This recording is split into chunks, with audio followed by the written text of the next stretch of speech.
বাংলাদেশ টেলিভিশনের পর্দার মধ্য দিয়ে যে প্রতিযোগিতা বহু বছরের পর বছর ধরে একটু একটু করে স্থান করে নিয়েছে কোটি বাঙালির হৃদয়ে, জনপ্রিয় হয়ে উঠেছে দেশের নানা প্রান্তের মানুষের কাছে, সে প্রতিযোগিতা আবারও ফিরে এসেছে নতুন আঙ্গিকে, নতুন রূপে। প্রিয় দর্শক, সবাইকে স্বাগত জানাই নতুন করে 2025-এর অভিনয় খ শাখার প্রতিযোগীদের নিয়ে আমাদের এই ফাইনাল রাউন্ডে। ফাইনাল পর্বে পৌঁছে গেছে আমাদের 5 জন সেরা প্রতিযোগী, আর আজ সেই 5 জন থেকে আমরা বেছে নিতে চাই আমাদের সেরা 3 জন প্রতিযোগীকে, যারা হয়ে যাচ্ছে এ বর্ষের বিজয়ী। আমাদের বিজয়ীদের খুঁজে নেবার এই প্রক্রিয়ার মধ্যে আজ এ পর্বে উপস্থিত আছেন দেশের সাংস্কৃতিক অঙ্গনের 5 জন বিশিষ্ট ব্যক্তিত্ব। চলুন দর্শক, পরিচিত হয়ে নিই আমাদের আজকের সম্মানিত বিচারক মণ্ডলীর সাথে। আছেন সম্মানিত বিচারক বিশিষ্ট নাট্য ব্যক্তিত্ব কাজী খুরশিদুজ্জামান উৎপল। আছেন সম্মানিত বিচারক বিশিষ্ট নাট্য ব্যক্তিত্ব ডলি জহুর। আছেন বিশিষ্ট নাট্যকার এবং নাট্যকর্মী আল মনসুর। আছেন সম্মানিত বিচারক বিশিষ্ট চিত্রনায়ক আশরাফ উদ্দিন উজ্জ্বল। আছেন সম্মানিত বিচারক বিশিষ্ট অভিনেতা শাহেদ শরীফ খান। আজ এই ফাইনাল পর্বে এসে আমাদের 5 প্রতিযোগীর প্রত্যেকেই তাদের প্রতিভার বিকাশ ঘটিয়ে চলেছে। নিজেদের পূর্ববর্তী মাত্রাকে তারা বারবার ছাড়িয়ে যাচ্ছে, আর আমরাও অবাক বিস্ময় আবিষ্কার করছি তাদেরকে। আমাদের আজকের এই প্রতিযোগীদের নিয়ে আমরা সাজিয়েছি অভিনয় খ শাখার পর্ব। চলুন দর্শক, আমরা শুরু করছি আমাদের মূল আয়োজন। মঞ্চে আসছে আমাদের আজকের প্রথম প্রতিযোগী ঢাকা থেকে মুরাদুস সালেহীন। মুরাদ, আজকে তুমি টপ 5-এর মধ্য থেকে সেরা 3 জন বিজয়ীর একজন হওয়ার প্রতিযোগিতা করতে এসেছো, এবং আমরা দেখেছি ইতোমধ্যে তুমি বিগত সবগুলো ধাপেই নিজের মতো করে একটু সৃজনশীল, একটু বৈচিত্র্যময় কিছু না কিছু উপস্থাপন করার চেষ্টা করেছো। তোমাকে আজকেও দেখে মনে হচ্ছে তুমি একেবারে ভিন্ন একটা প্রস্তুতি নিয়ে এসেছো। এবং যদি আমি বলি, এখানে আমি দেখতে পাচ্ছি বাংলাদেশের একটা মানচিত্র রয়েছে, বাংলাদেশ লেখা রয়েছে, এবং দেখে মনে হচ্ছে সুন্দরবন বাংলাদেশের জাতীয় পশু, ফুল, মাছ, একেবারে চিরায়ত যে রূপটি সেটিকে তুমি ফুটিয়ে তোলার চেষ্টা করছো। চরিত্রটি কি? আজকে আমি এখানে মূলত বাংলাদেশকেই উপস্থাপন করছি। বাহ, চমৎকার। একই সাথে উপস্থাপন করছি পূর্বে বাংলাদেশের অবস্থা এবং বর্তমান বাংলাদেশের অবস্থা। বাহ, বেশ। আমার মনে হচ্ছে আমরা ভীষণ আগ্রহ নিয়ে অপেক্ষা করছি আজকে মুরাদুস সালেহীনের অভিনয় দেখার জন্য। দেখা যাক কেমন হয় তোমার পরিবেশনা। তোমার জন্য অনেক অনেক শুভকামনা থাকবে।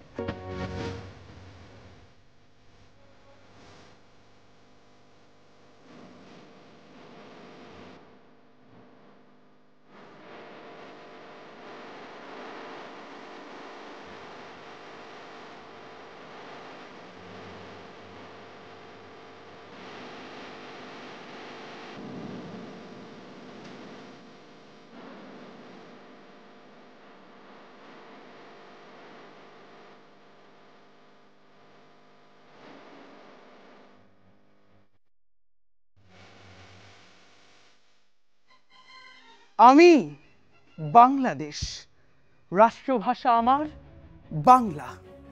1,47,570 বর্গ কিলোমিটার ভূখণ্ড জুড়ে আমার 17 কোটি সন্তান।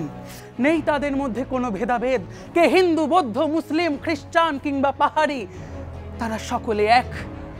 আমার সন্তান বাংলাদেশে। 1000 বছরের আমার স্বর্ণালী ইতিহাস, পাল, সেন, মৌর্য, মুসলিম শাসন, মুঘল সুলতান। পলাশির প্রান্তরে অস্ত যায় আমার স্বাধীনতার সূর্য। দীর্ঘ 200 বছরের পরাধীনতা।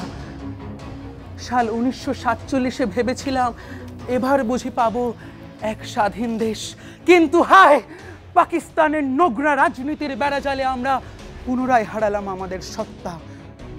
কিন্তু বাঙালি জাতিকে দাবাবে এ সাধ্য কার? 1947-এ পারে নাই, 52-তে পারে নাই, 69-এ পারে নাই, 70-এ পারে নাই, 71-এ পারে নাই, 90-এ পারে নাই, সর্বশেষ 2024-এও পারে নাই। 9 মাস ব্যাপী এক রক্তক্ষয়ী মুক্তি সংগ্রামের মধ্য দিয়ে স্বাধীন হলো এই দেশ, সোনার বাংলা, বাংলাদেশ। সোনার বাংলা, বাংলাদেশ। তোমায়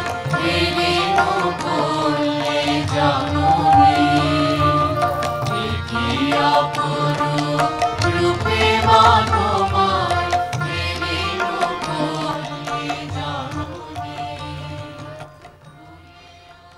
সুজলা সুফলা শস্য শ্যামলা সংস্কৃতিতে উজ্জীবিত ছিল এই দেশ, কিন্তু হায় এখন সবই তা অবাস্তব।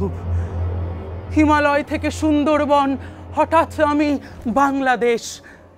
আমি সেই অভাগা দেশ, আমি সেই অভাগা দেশ যে এক সময় যে অঞ্চলের নাম ছিল সোনার পাখি হিসেবে, সেখানে এখন মানুষ, পশু, পাখি সবাই মরছে দারিদ্র্যে, দুর্নীতিতে, ব্যভিচারে, অবিচারে, অবিচারে।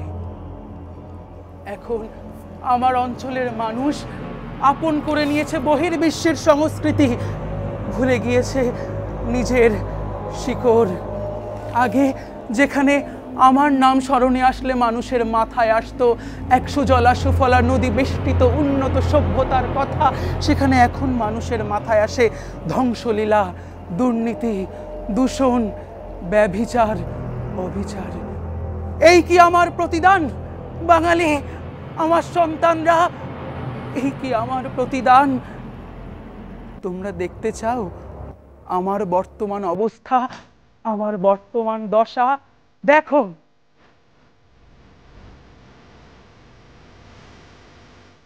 আমি ধ্বংস হচ্ছি, ধ্বংস হচ্ছি পাশ্চাত্য সংস্কৃতির প্রকোপে, ধ্বংস হচ্ছে আমার সংস্কৃতি, ধ্বংস হচ্ছে আমার দেশের মানুষের মানসিকতা, মানবিকতা, সব আমার ঐতিহ্য।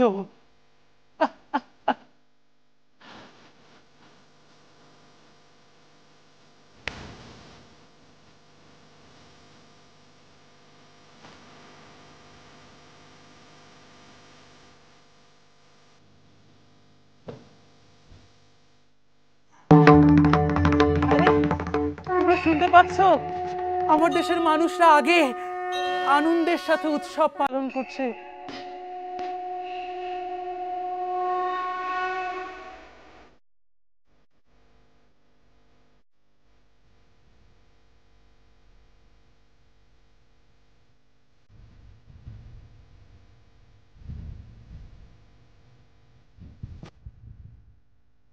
আসলে আগে ঈদ হোক, বড়দিন হোক, বুদ্ধ পূর্ণিমা হোক, পহেলা বৈশাখ হোক, চৈত্র সংক্রান্তি হোক, সকলে কত একসাথে আনন্দ করত, মেতে উঠত সকলে উৎসবে।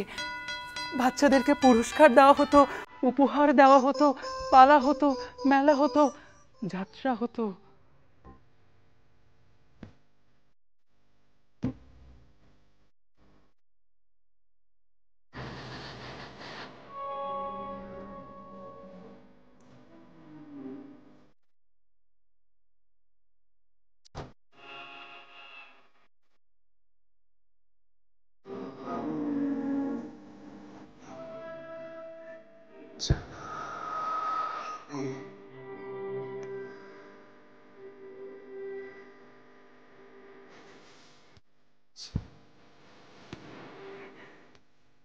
আগে কি সুন্দর দিন কাটাইতাম, হায় রে, আগে কি সুন্দর দিন কাটাইতাম।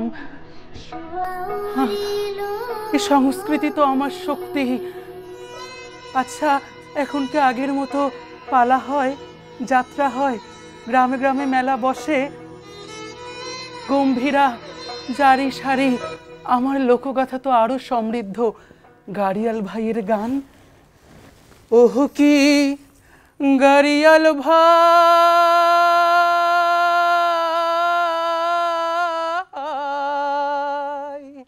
কিংবা পদ্মার পারে আমার আরেক সন্তানের বৈঠা হাতে গান, সর্বনাশা পদ্মা নদী। সন্ধ্যাবেলায় গ্রামের উঠোনে পুঁথিয়াসুরের কথা মনে আছে?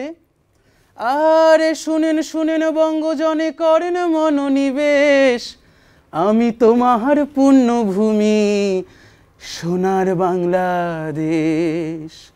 উত্তরে হিমালয় পর্বত, দক্ষিণে সাগর, মধ্যখানে পূর্ণভূমি এক সোনার আকর। আহা আহা, ভাবলেও, স্মৃতিগুলো চরণ করলেও গা শিউরে ওঠে। কারণ আমি তো এখন দেখি না, আমি এসব শুনতে পারি না, অনুভব করতে পারি না। এ বাংলার সংস্কৃতি আমার শক্তি, এ বাংলার সংস্কৃতি আমার শক্তি। আমার সন্তানরা এখানে যারা উপস্থিত আছো, আমাকে কথা দাও, আমাকে কথা দাও, আবার আমার সেই আগের সংস্কৃতি ফিরিয়ে দিবে। আমাকে কথা দাও, এ বাংলার বুকে আবার ধ্বনিত হবে জারি সারি বাউল ভাটিয়ালি ভাওয়াইয়া গান। আমাকে কথা দাও, আমাকে কথা দাও, আমাকে কথা দাও। তোমার এবারকার পরিবেশনটা আমাদেরকে বলো, কি পরিবেশন করছো আমাদের জন্য? এবার আমি মূলত 1974 সালে মুক্তিযুদ্ধ পরবর্তীকালীন দুর্ভিক্ষ উপস্থাপন করার চেষ্টা করছি। রক্ত রক্ত রক্ত রক্ত চারিদিকে রক্ত রক্ত। ভাই মারিয়েন না, মোকার মারিয়েন না ভাই, মোকার মারিয়েন না, মোকার মারিয়েন না। মুই চুরি করং নাই ভাই, মুই চুরি করং নাই। মোর মা 3 দিন ধরে বাড়িতে পড়ি আছে, কিছু নাই খাবার। ওই 3 দিন ধরে মুখ বাধিত হয়েছেন আপনারা, খিদা লাগে তাই ভাত খাই, ভাত একটু খাইছি। 15 দিন ধরে কিছু পেটে পড়ে নাই, কিছু না। ময়লা আবর্জনা, ময়লা আবর্জনা পড়ে আছি। আর কতদিন বলেন বাঁচা যায়, আর কতদিন বাঁচা যায়? না ভাই, মারিয়েন না ভাই, না মারিয়েন না ভাই, আমি মারিয়েন না। গত শুক্রবার জুম্মাবাদ আমার আমার ছোট ভাইটা 1 মাস বয়সী মা বেঁচে দিছে পেটের দায়ে। খাবার তো নাই, মানুষ বাঁচে কি লাভ? ওর মায়ের পরনে একনা কোনা সেরা শাড়ি ছাড়া আর কিচ্ছু নাই। সত্যি মিলি কবার নাকছুম, কিচ্ছু নাই, কিচ্ছু নাই। 4 দিন আগে ওই বাড়ি যা দেখো মোর বোন কোনার লাশ পড়ে আছে। শকুন গুলা চারিদিক দিয়ে আসছে, কবলে কবলে খাবার নাকছে, কবলে খাবার নাকছে। গন্ধ, সে দৃশ্য দেখা যায় না, দেখা যায় না। আল্লাহ আল্লাহ, দেখা যায় না। সালেন, তুমি একটু আগে আমাদের সমস্ত বিচারক মণ্ডলীকে যেভাবে উপস্থাপন করলে তোমার অভিনয়ের শৈলী, প্রথমে দেখালে তুমি বাংলাদেশ, কিভাবে বাংলাদেশ এবং বাংলাদেশের সব কিছু দেখালে, এরপরে আবার 74-এর একটা দুর্ভিক্ষের অভিনয় করলে, খুব মানে স্যাড একটা এপিসোড করলে। আর এখন যেভাবে তোমার সব সেট প্রপস এবং সাজগোজ দেখছি, কি করবে, মতলবটা কি বলো? স্যার, আজকে আমি এখন মূলত দেখাচ্ছি যে বাংলাদেশে যে চারিদিকে কুসংস্কারগুলো ছড়িয়ে আছে বেড়াজালের মতো, সেই কুসংস্কারটাকে আজকে উপস্থাপন করব। Very good, start.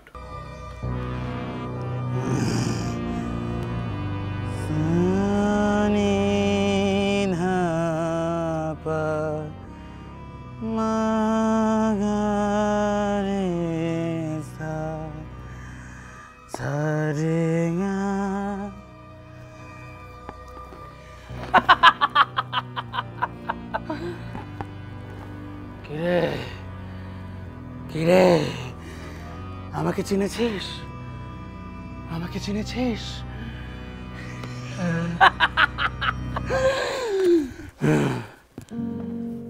না চিনার কি আছে?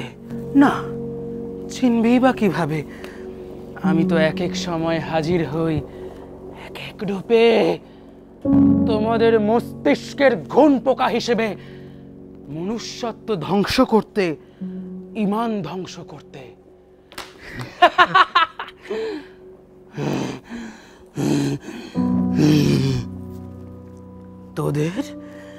তোমাদের এত উচ্চাকাঙ্ক্ষা, নিজের উচ্চাকাঙ্ক্ষা সম্পাদনের জন্য নিজের স্ত্রী, প্রিয়তম স্ত্রী, পেটের সন্তান, রক্তের সন্তান, প্রতিবেশী, আপন ভাইকে পর্যন্ত ধ্বংস করতে, বলি দিতে কুণ্ঠা করো না।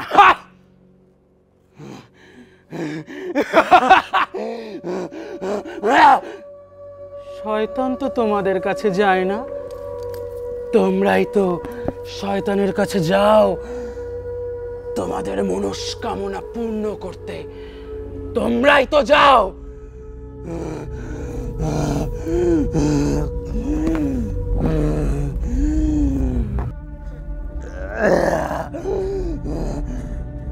এখনো চিনোনি? এখনো চিনোনি? এখনো চিনোনি না? সে চিনবেই তো বা কিভাবে? আমার তো এক এক সময় আবির্ভাব হচ্ছে এক এক ভাবে। কখনো উলা বিবি, শ্মশানচারিণী, যোগিনী, ডাকিনী, সর্বশেষ 2019 সালে করোনাকালীন সময় আমার আবির্ভাব হয়েছিল মহানায়ক হিসেবে। এই প্রথম বিজ্ঞান এবং প্রযুক্তির বিপরীতে আমি টিকতে পারিনি, কিন্তু তাতে কি আমি তোমাদের মনে যেভাবে ঘুণ পোকার মতো বসে গিয়েছি এত সহজে তো ছাড়ছি না। আমার তো অজস্র লোকগাথা, এই লোকগাথা যে কখন ধ্বংসলীলায় পরিণত হয় মানব সমাজ তো টেরও পায় না।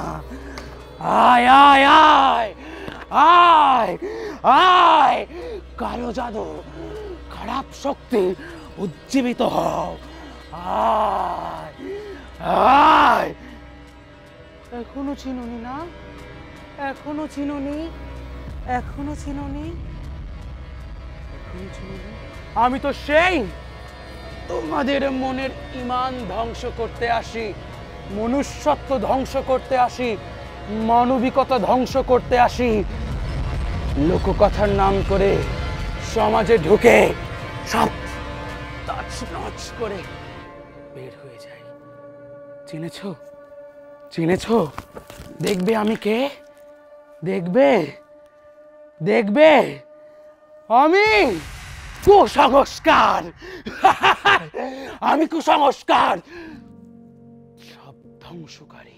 সালেহিন, তুমি যতবার নতুন কুড়ির মঞ্চে এসেছো, অন্তত আমি তোমাকে যতবার দেখেছি, আমার মনে পড়ে যে প্রতিবারই তুমি আমাদের সবাইকে একটু একটু নড়ে চড়ে বসতে বাধ্য করেছো। তুমি কখনো সোশ্যাল মিডিয়া হয়ে যাচ্ছ, তুমি কখনো পৃথিবী হয়ে যাচ্ছ, তুমি কখনো এই যে বাংলাদেশ হয়ে যাচ্ছ। আবার আজকে যে দেখতে পাচ্ছি কুসংস্কার নিয়ে একটা অভিনয় দেখালে, তার আগে তুমি দেখাচ্ছিলে মঙ্গা বা দুর্ভিক্ষ নিয়ে একটা অভিনয়। এমন নানান বৈচিত্র্যময় বিষয় তো যেমন তুমি আনছো, সেখানে সংলাপের একটা বৈচিত্র্যময়তা থাকছে যেটা অন্য কারোর সাথে মিলছে না। সেই জায়গা থেকে আবার তোমার উপস্থাপনের মধ্যেও একটা ভিন্নতা রয়েছে। সবকিছু মিলিয়ে তোমার এই যে যাত্রাটাকে তুমি কিভাবে দেখো? আসলে আমার এই যাত্রাটাকে আমি অত্যন্ত রোমাঞ্চক একটি যাত্রা এবং অনেক কিছু শেখার একটি যাত্রা হিসেবেই দেখছি। সত্যি বলতে এটাই আমার জীবনের প্রথম টিভি রিয়েলিটি শো।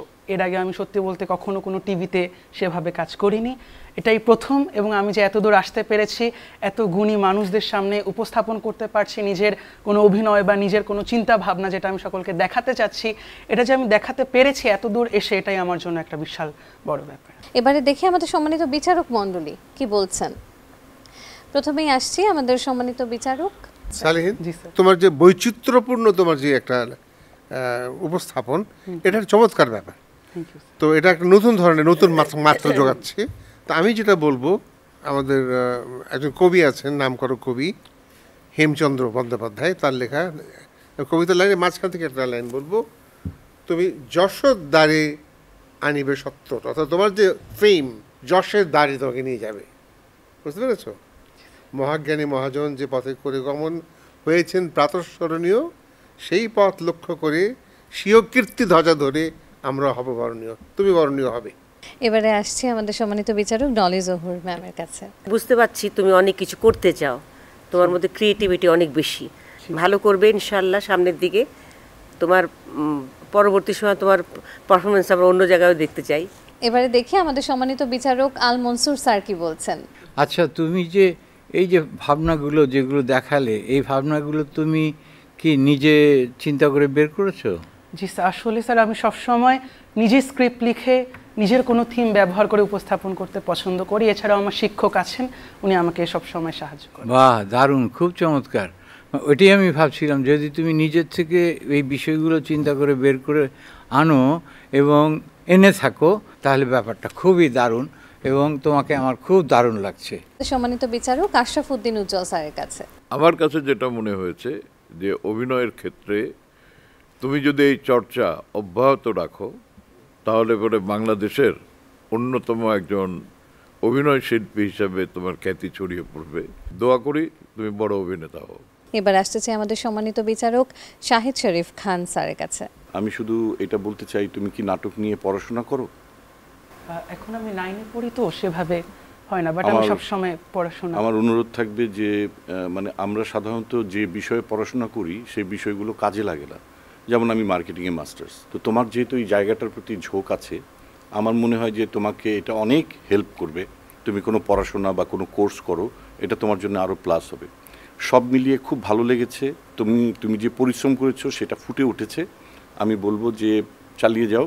সালেহিন, এভাবেই একের পর এক মঞ্চ জয় করতে থাকবে সেই প্রত্যাশা থাকবে। আর নম্বর, যখনই নম্বরের প্রশ্ন আসে তখনই ওই যে আমাদের ওখানে একটা বক্স রয়েছে, সে বক্সে সকল নম্বর জমা হচ্ছে। আমরা একটু অপেক্ষা করব, পর্বের শেষে আমরা নম্বর জানতে পারবো।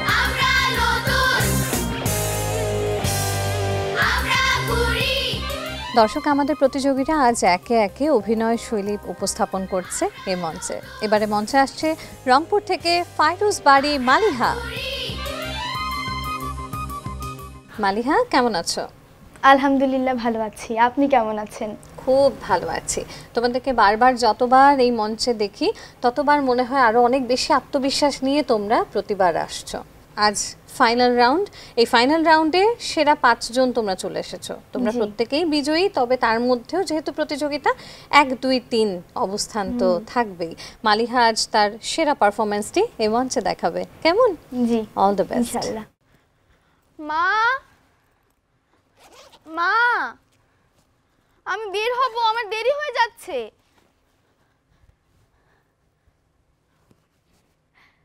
আজ আমাদের স্কুলে বার্ষিক ক্রীড়া প্রতিযোগিতা, তাই আজকে আমি অনেক খুশি। আলো আমার আলো গো, আলো ভুবন ভরা, আলো নয়ন ধোয়ায় আমার, আলো হৃদয় হরা। আলো আমার আলো গো, আলো ভুবন ভরা, আলো হৃদয়।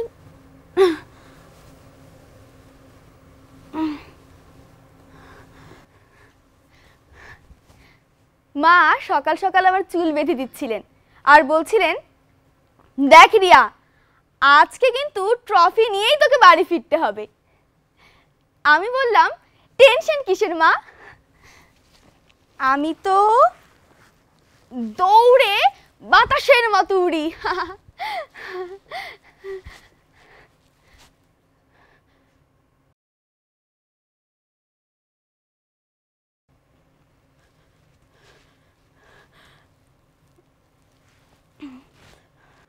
ছেড়ে দাও, ছেড়ে দাও, ছুবে না আমাকে, আমাকে ছুবে না।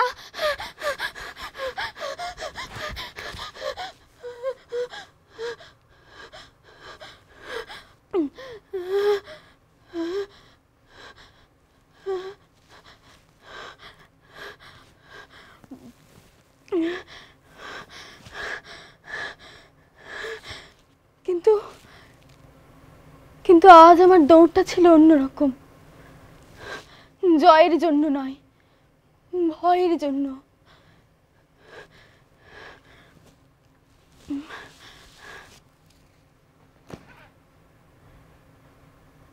বাড়ি ফিরে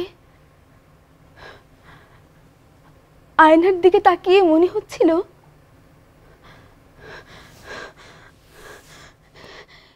এটা আমি। এই মুখটা এত অপরিচিত লাগছে কেন? আমি তো কিচ্ছু করিনি, আমি কিচ্ছু করিনি। তবু মনে হচ্ছিল পুরো দোষটাই আমার।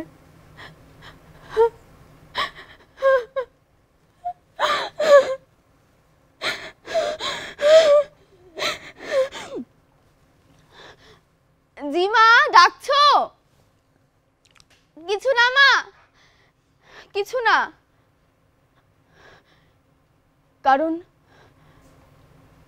সমাজ মেয়েদের কান্নাকেও সন্দেহ করে।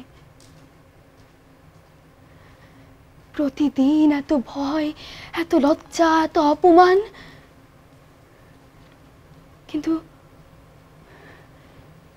একদিন আমি ভাবলাম, না, আমি তো ভিকটিম নই, আমি মানুষ। ওরা যদি প্রতিদিন এত সাহস করে আমাকে অপমান করতে পারে, তাহলে আমিও সাহস করে ওদের সত্যটা তুলে ধরতে পারি। হ্যাঁ, আমি পারবো। তাই আমি বেরিয়ে পড়লাম, কিন্তু নতুন রূপে। মালিহা, এবার তোমার দ্বিতীয় পারফরমেন্স দেখো আমাদের। ঈশ্বর মানুষের দেহ তৈরি করেন, তারপর তার মধ্যে আত্মা দিয়ে প্রাণ সঞ্চার করেন।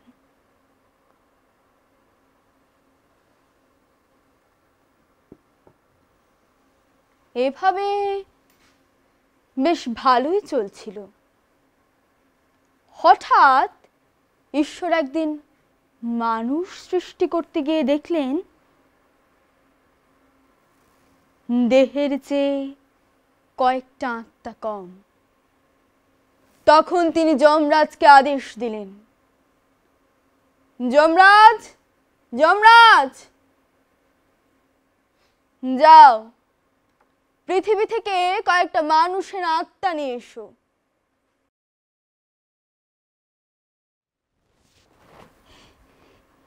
জি প্রভু।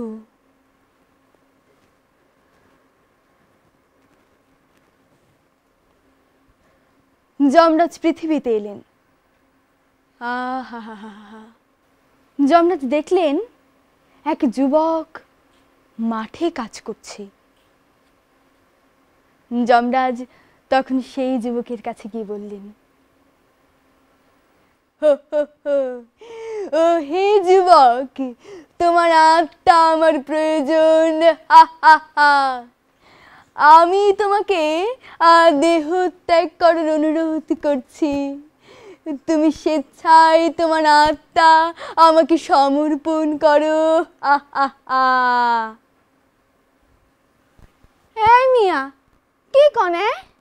আমার আত্মা আমি আপনারে সমর্পণ করুম মানে কি? না, মানে আসলে তুমি যদি ঈশ্বরের জন্য নিজের দেহ ত্যাগ করো, তাহলে ঈশ্বর নিশ্চয়ই তোমাকে স্বর্গবাসী করবে। একে তো যুবক মানুষ, বয়স কম, রক্ত গরম, তার উপরে অকালে মরার কথা শুনে সে যুবক একটা খাড়া লাঠি নিয়ে এসে, এই এই মিয়া, ইয়ার কি করেন তাই না? হ্যাঁ, তুমি যমরাজ, ঈশ্বর তোমারে পাঠাইছে, চাপা মানুষের আর জায়গা পাও না।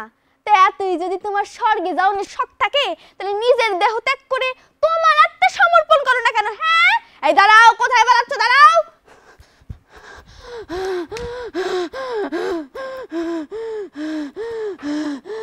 যমরাজ তখন ভয়ে সেখান থেকে ছুটে পালালেন। ছুটতে ছুটতে ছুটতে এক গ্রাম থেকে আরেক গ্রামে এসে হাজির। সেই গ্রামে এসে যমরাজ দেখলেন গাছতলায় বসে আছে একটা বুড়ো। আচ্ছা, এই লোকটার তো অনেক বয়স, আর কদিনই বা বাঁচবে, গায়েও তেমন জোর নেই। একেই বরং প্রস্তাবটা দেয়া যাক। এই যে দাদু, কি অবস্থা আপনার বলুন তো? কি আর অবস্থা বাপু, শরীরটা বড় ক্লান্ত, তাই এই গাছতলায় একটু বিশ্রাম নিচ্ছিলাম। তা বাপু, তোমাকে তো ঠিক চিনলাম না। না চিনারই কথা, কারণ দাদু আমি থাকি এই সেই জামপুরিতে। দাদু, আমি এসেছি আপনার প্রাণ হরণ করতে। যমরাজের কপাল এবারও খারাপ ছিল।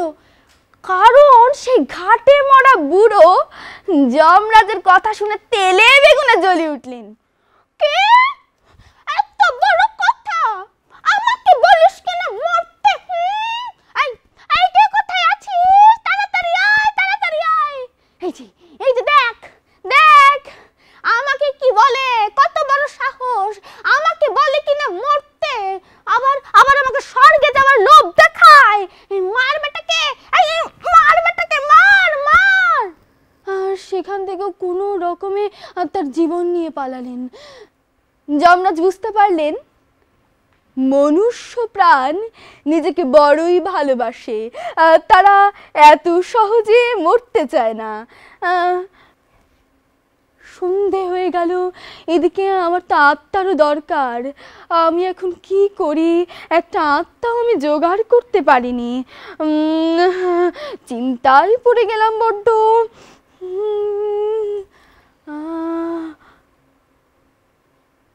এই তো বিশাল একটা বন আমার চোখের সামনে।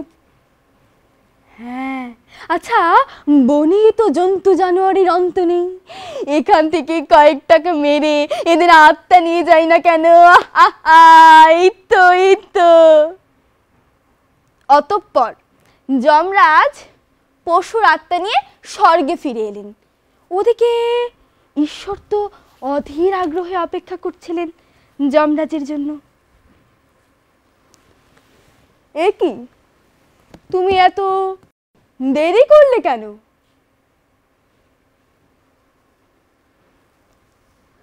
ঈশ্বর সে আত্মাগুলো যাচাই বাছাই না করে মানুষের দেহে দিয়ে তাদের প্রাণ সঞ্চার করলেন। আর তখন থেকেই মানুষের মধ্যে পশুর স্বভাব বিকটভাবে দেখা দিল। মালিহা, ইতিমধ্যে আমরা তোমার দুটো অভিনয় দেখে ফেলেছি। তোমার পরবর্তী প্রিপারেশন যেটা, সেটা তুমি শুরু করতে পারো। সাবধান, মুর্দা ফকির আসছে, সাবধান।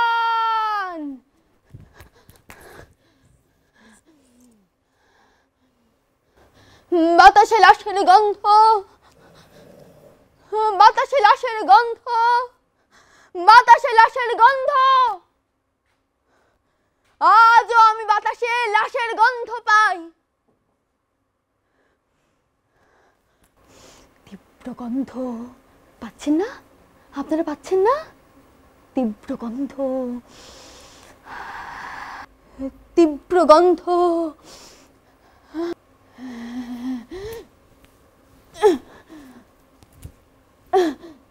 এই লাশের গায়ে তো আগুনের গন্ধ, আগুনের গন্ধ, বারুদের গন্ধ, রাসায়নিক গন্ধ।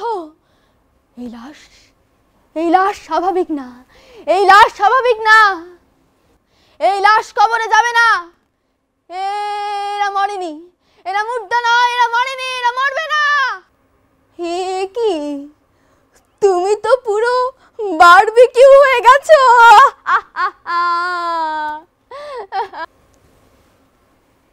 হ্যাঁ হ্যাঁ, দেখো দেখো না, আমার এই পাশটা বারবিকিউ হয়ে গেছে, আবার এই পাশটার না কিচ্ছু হয়নি।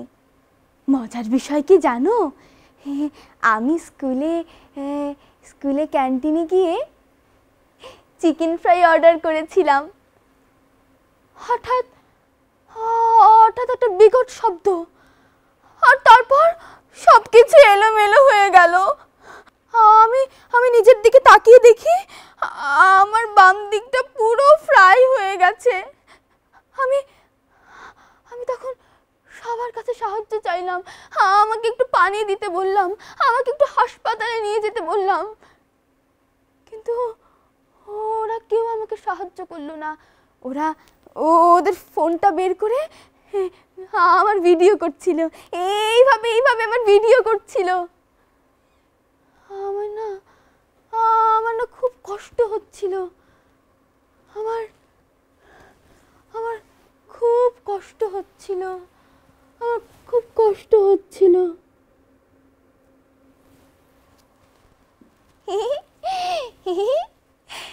আমি হচ্ছি রিয়া গোপ। হ্যাঁ, আমি আমার বাবা আর বন্ধুদের সাথে ছাদে খেলা করছিলাম, বাবার সাথে গাছে পানি দিচ্ছিলাম, কিন্তু কিন্তু হঠাৎ করে আমার মাথার উপর দিয়ে একটা হেলিকপ্টার উড়ে যাচ্ছিল। আমার তো দেখে অনেক মজা লেগেছে, কিন্তু ওই হেলিকপ্টার থেকে কি যেন একটা ছুটে এলো আমার দিকে। আর তারপর আমার না কিছু মনে নেই, আমার কিচ্ছু মনে নেই। মালিহা, তোমার বিভিন্ন ধরনের আজকে আমরা অভিনয় দেখছিলাম এবং এর আগেও বৈচিত্র্যময় অভিনয় দেখেছি আমরা তোমার কাছ থেকে, কিন্তু আজকের পরিবেশনা, উপস্থাপন, তোমার সাজসজ্জা, পোশাক পরিচ্ছদ সব কিছুর মধ্যে একটা ভিন্নতা রাখার তুমি চেষ্টা করেছো। তোমার কেমন লাগছে আজকে এখানে পারফর্ম করে? খুবই ভালো লাগছে, আসলে আমি এত দূর আসতে পেরেছি, আমি এটাতে অনেক খুশি। আর এত বড় বড় মানুষদের সামনে আমি আজকে অভিনয় করেছি, খুবই ভালো লাগছে। দেখি আমাদের সম্মানিত বিচারক মণ্ডলী কি বলছেন। প্রথমে এই পাশ থেকে আসি, আমাদের সাথে রয়েছেন আশরাফ উদ্দিন উজ্জ্বল স্যার। মালিয়া, জি। তুমি তো রংপুর থেকে এসছো তাই না? জি। মানে রংপুরে যে তোমার নাট্যচর্চা, তোমার যে চিন্তা চেতনা এবং তোমাকে যেভাবে শিখিয়েছেন, জি। কার কাছ থেকে শিখেছো অভিনয়? আমি মূলত ঢাকা শিশু একাডেমিতে ভর্তি আছি, সেখানকার টিচাররা আমাকে অনেক সহযোগিতা করেছেন।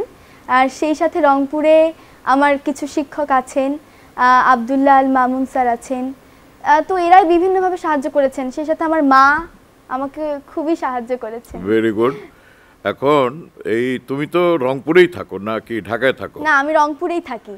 তাহলে পরে এখানে যে শিশু একাডেমিতে বললে যে তুমি জি, এখানে? আমি ভর্তি আছি, আমি আসার চেষ্টা করি। ওকে, যাতায়াত করো আর কি। আচ্ছা, ভেরি গুড। তো এই চেষ্টাটা তুমি অব্যাহত রাখবে। আশা করি ভবিষ্যতে তোমার কাছে আমরা একটা ভালো অভিনয় শিল্পী হিসাবে তোমাকে আমরা পাবো। মালিহার পরিবেশনা কেমন লাগলো এবারে জানতে চাইবো সম্মানিত বিচারক শাহেদ শরীফ খান স্যারের কাছে। মালিহা, তোমাকে অভিনন্দন। তুমি তোমার পরিশ্রম দিয়ে তুমি এই পর্যন্ত আসতে পেরেছো।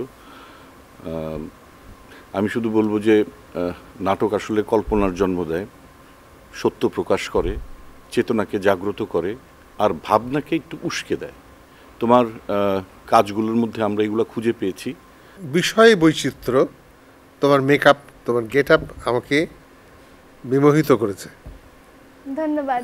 আমার খুব ভালো লেগেছে এবং তুমি পুরো স্ক্রিপ্টটা তোমার গ্রিপে ছিল। আমার প্রশ্ন একটা আছে, তো এই চমৎকার স্ক্রিপ্ট তিনটে করেছে কে? প্রথমটা আমাকে লিখে দিয়েছেন আরিফ খান। উনি আমাকে লিখে দিয়েছেন স্ক্রিপ্টটা, এবং আমি অনেক আগেই রংপুর থেকে ঢাকায় এসেছি, আমি আর ফিরে যেতে পারিনি, গ্রুমিং ছিল আমাদের, তো ঢাকাতেই আমি প্র্যাকটিস করেছি আর কি ওই স্ক্রিপ্টটা। নিজে নিজে করেছো নাকি? তো মা দেখিয়ে দিয়েছেন না? মার প্রতি আমাদের কৃতজ্ঞতা। ধন্যবাদ। তোমার উত্তরোত্তর সমৃদ্ধি কামনা করি এবং তুমি খুব ভালো একজন অভিনেত্রী হবে। এবারে আসতে চাই সম্মানিত বিচারক ডলি জহুর ম্যামের কাছে। মালিহা, তোমার মধ্যে কোনো ভয় নেই বা কোনো নার্ভাসনেস নাই, সেটাই দরকার আমাদের অভিনয়ের জন্যে। হ্যাঁ, এত বড় একটা মঞ্চে তুমি দাঁড়িয়ে সবার সামনে যে তুমি স্বাভাবিকভাবে অভিনয় করছো, সেটা তুমি যাই করো না কেন করছো, এই সাহসটুকু যতদিন থাকবে তোমার, ততদিনে তুমি অনেক দূর এগিয়ে যাবে। জানতে চাইবো অনুভূতির কথা আমাদের সম্মানিত বিচারক আল মনসুর স্যারের কাছ থেকে। তুমি কিসে পড়াশোনা করো? আমি নবম শ্রেণীতে পড়ছি। তোমার নবম শ্রেণীতে কি বিজ্ঞান, সাহিত্য এসব আলাদা করা আছে? জি। সায়েন্স, কমার্স, কিসে? তুমি কিসে? আমি সায়েন্সে। তার জন্য তোমার জন্য এরপরে যখন তুমি সায়েন্সে পড়বে এবং আরও বড় হয়ে যখন পড়তে থাকবে, তখন তোমার জন্য খুব কষ্ট হবে এটাকে ধরে রাখতে, কিন্তু আমার বিশ্বাস তুমি এটা ধরে রাখতে পারবে। তার কারণ হচ্ছে ঢাকার শিশু একাডেমিতে তুমি শিখতে আসো রংপুর থেকে, এবং সেটা তুমি চেষ্টা করবে এবং সেটা চালিয়ে যাচ্ছ। তার মানে তোমার ভেতরে প্রচণ্ড ধৈর্য আছে, ইচ্ছা আছে এই কাজের প্রতি তোমার ভালোবাসা আছে, দোয়া করি তুমি আরো অনেক বড় হও।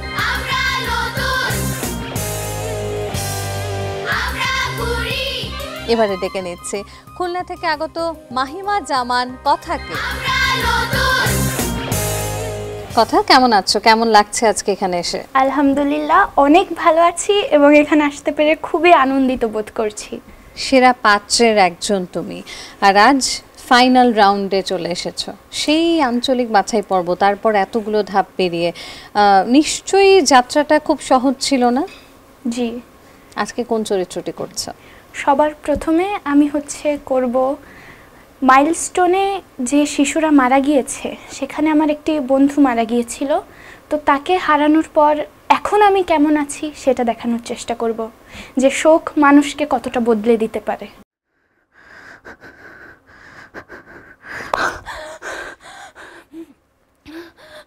আম্মু, আম্মু, আম্মু, আম্মু, আমি নাজিয়াকে দেখেছি, আমার ফ্রেন্ড, যেদিন আমাদের স্কুলে বিমান বিধ্বস্ত হয়ে পড়ল, আমি সেই দিনের দৃশ্য দেখেছি। আম্মু জানো, আমার চোখের সামনে সব ভাসছিল। মোমবাতিকে জ্বালিয়েছে, বন্ধ করো, আগুন, আগুন, আগুন, আমি দেখবো না, আগুন, আগুন, আগুন, নাজিয়া মারা যাচ্ছে আম্মু। ওই দিন আমি ওকে বাঁচাতে পারতাম না, আমাকে কেউ যেতে দেয়নি ওর কাছে। নাজিয়া আমার একমাত্র বন্ধু। আগুন, আগুন। আচ্ছা, ওই দিন যদি ওর জায়গায় আমি থাকতাম, আমি যদি ক্লাসরুম থেকে না বেরোতাম, আমিও মারা যেতাম, আমিও চলে যেতাম। নাজিয়া কেন চলে গেল এভাবে? আমার ঘরে মোমবাতি জ্বালাবে না, আগুন। আমার মনে আছে, আমার চোখের সামনে আমার প্রিয় টিচার কিভাবে কাতরাতে কাতরাতে গিয়েছে, আমার সব ক্লাসমেটরা, ওদের শরীর কি বিচ্ছিরি গন্ধ, কি দেখতে কি বিভৎস, কাউকে চেনা যাচ্ছে না। আমি স্কুলে যাব না আম্মু, স্কুল অভিশপ্ত, আমি যাব না। আমি গেলে যদি আবার বিমানে এসে বিধ্বস্ত হয়ে পড়ে, আমি যাব না।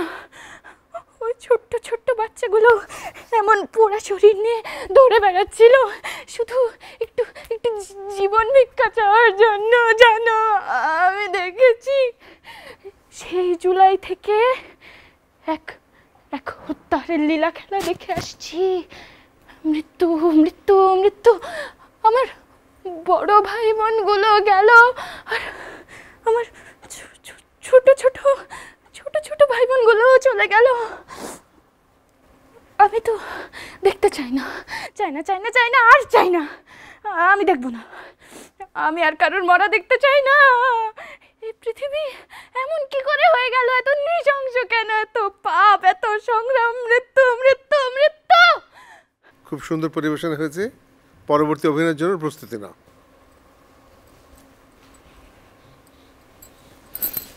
বাহ, নতুন ধানের এই গন্ধ শুকলেই তো বোঝা যায় নবান্ন চলে আসিছে। আর নবান্ন মানেই তো নতুন অন্ন। আব্বা, আব্বা দেখো আমি কি সুন্দর করে সাজিছি, চুড়ি পরিছি, ফিতে পরিছি, আজকে কিন্তু মেলায় নিয়ে যেতে হবে। আচ্ছা আম্মা কনে? ও ধান কুইতেছে, যাই। আম্মা চালকুটা শেষ, পিঠে বানাচ্ছ, বাবা কি সুন্দর। এটা কি পিঠে? ও নকশা পিঠে, দেখতে তো ভারী মজা লাগতেছে, একটা খাই।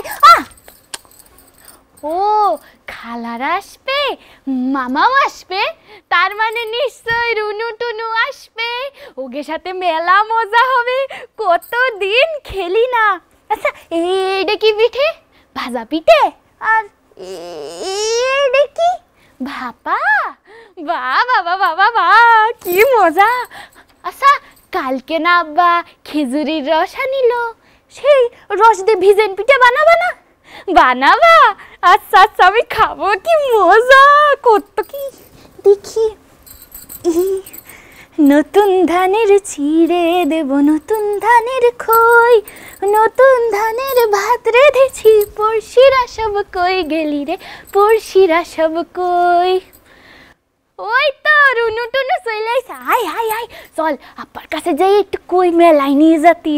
আব্বা আব্বা রুনু টুনু চলে আইছে, চলো চলো আমরা মেলায় যাই। মেলায় এবার কত কিছু উঠিছে, নতুন কাঁচের চুড়ি ফিতে, শুনলাম যাত্রাপালাও হচ্ছে, চলো চলো।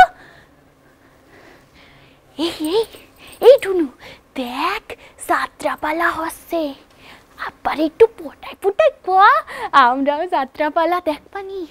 ও বাবা আবার পুতুল নাচা হচ্ছে, কি মজা কি মজা। এই লাঠি খেলা দেখবি? আয় আয় আমার সাথে, আরে আব্বারে রাখ তুই আমার সাথে আয়। ই দেখ দেখ দেখ দেখ, কি ও ঘোড়ার দৌড় দেখবি? জানিস আমি ঘোড়ার মতো আওয়াজ করতে পারি, চল আমার সাথে। খুব সুন্দর। এখন পরবর্তী পরিবেশনার জন্য রেডি হও, যাও। ঢোলের শব্দ শোনা যায় না কালিন্দী। কি হয়েছে জানো? দক্ষিণ পাড়ার বামুন ঠাকুরের ছেলের বউ ভবানী, ভবানী সতীদাহ, ভবানী গরদের শাড়ি পিন্দে চন্দন লেপেছে মুখে, 10 ঘি ঢালবো আগুনে ঠাকুর আম গাছ কাটতিছে। ভবানী চিৎকার করে আর কয় কি জানো?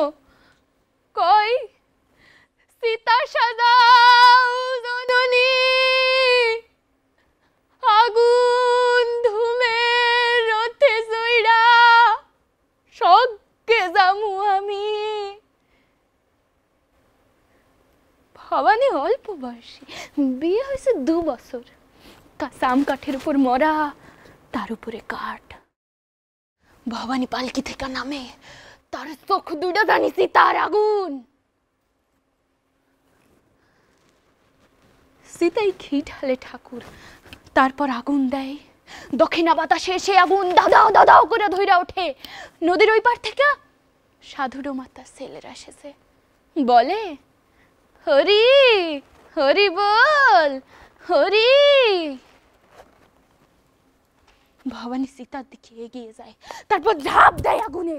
সবাই চিৎকার করে ওঠে, সতী সতী গো সতী। সহসা ভবানী বেরিয়ে আসে আগুন থেকে, বলে পারবো না পারবো না পারবো না, আমি আগুনে পুড়ে মরতে পারবো না। ঠাকুর চিৎকার করে কয়, অসতীর বাচ্চা তুই চিতা থেকে পালাবি না। এই সাধু ধৈর্য আন অসতীর বাচ্চারে, ও আমার বংশ বাঁচাবে। ভবানী ছুটতে থাকে, তার পেটে পিঠে উড়ুতে বিভৎস উদ্ভাস, চুল পড়ে গেছে। সে মেয়েদের পায়ের কাছে ঢুকবে, বাঁচাও বাঁচাও, আমি এখনো পড়ে মরতে পারবো না, বাঁচাও বাঁচাও আমারে। তৎক্ষণাৎ তার 2 বাহু ধরে ফেলে 2 ডোম, প্রচন্ড জোরে ঢোল বাজে, শত শত লোক হরিধ্বনি তোলে। চিতার কাছে এনে তাকে ছুঁড়ে ফেলে দেয়, তারপর বাঁশ দিয়ে চেপে ধরে। একবার মোচড় দিয়ে ভবানী কালো হয়ে যায়। আমি আমি কিছুতে ভুলতে পারি না সেই দৃশ্য, কিছুতেই না। মাঝরাত্রিরে ঢোলের দ্রাগর আর পোড়া মাংসের গন্ধ ভেসে আসে। কিসের গন্ধ? মরা মানুষের, নাকি যে মরতে চাই না তার। বেশ ভিন্ন ভিন্ন 3টা চরিত্র আমরা তোমার কাছ থেকে আজ দেখলাম। একটা দেখলাম নবান্নের, একটা দেখলাম একটা স্কুলের দুর্ঘটনার, এবং এখন যেটা তুমি দেখালে। তো সবকিছু মিলে তোমার কেমন লাগলো আজকে এখানে সেরা পারফরমেন্সটা দিয়ে? অবশ্যই আমার অনেক ভালো লেগেছে, তার উপরে আমি অভিনয় নিয়ে এত দূর আসতে পেরেছি, এটা তো একেবারে অতুলনীয় একটা অনুভব। এবারে আমরা চলো জেনে নিই আমাদের সম্মানিত বিচারক মণ্ডলীর কাছ থেকে।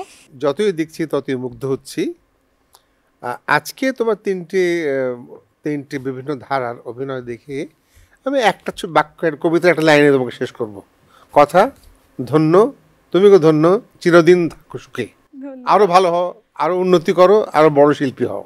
ধন্যবাদ স্যার। এবারে সম্মানিত বিচারক ডলি জোহর ম্যাম। আমি কথার ব্যাপারে বলবো, কথার মধ্যে আমি বুঝতে পারছি যে ওর প্রচণ্ড আগ্রহ অভিনয়ের প্রতি। ইনশাআল্লাহ ভালো করবে আগামীতে, আশা করি। এবারে আসতে চাই আমাদের সম্মানিত বিচারক আল মনসুর স্যারের কাছে। ভালো অভিনয় করার জন্যে যে গুণগুলো থাকতে হয় সবগুলো তোমার আছে, এটাকে সুন্দর করে বৃদ্ধি করতে হবে।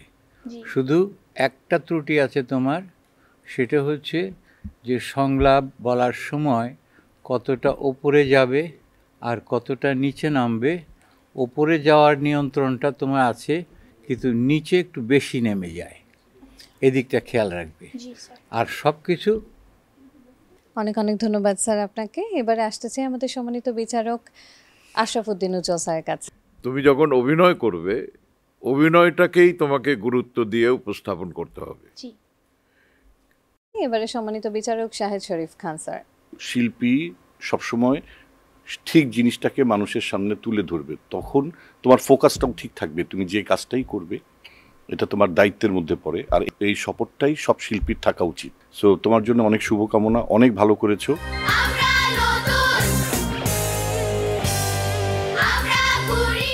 দেখে নিচ্ছি আমাদের এবারের প্রতিযোগী বরিশাল থেকে আগত হুমায়রা আসিফা কিভাবে তার সেই শিল্পরূপকে উপস্থাপন করে। আসিফা, আজকে কোন চরিত্রটি করছো? আজ একটি মূর্তির চরিত্র, মানবতার মূর্তি। আজকের সবচেয়ে চাঞ্চল্যকর খবর, এ শহরের ঐতিহাসিক জাদুঘরে এক আশ্চর্য ঘটনা ঘটছে। গভীর রাতে ঠিক ৩টা বাজে এক প্রাচীন মূর্তি, যাকে বলা হয় মানবতার প্রতীক, নাকি প্রাণ ফিরে পায়। লোকেরা বলছে তিনি নাকি পৃথিবীর এই অবস্থা দেখে কাঁদেন, তিনি নাকি কিছু বলতে চান আমাদের উদ্দেশ্যে।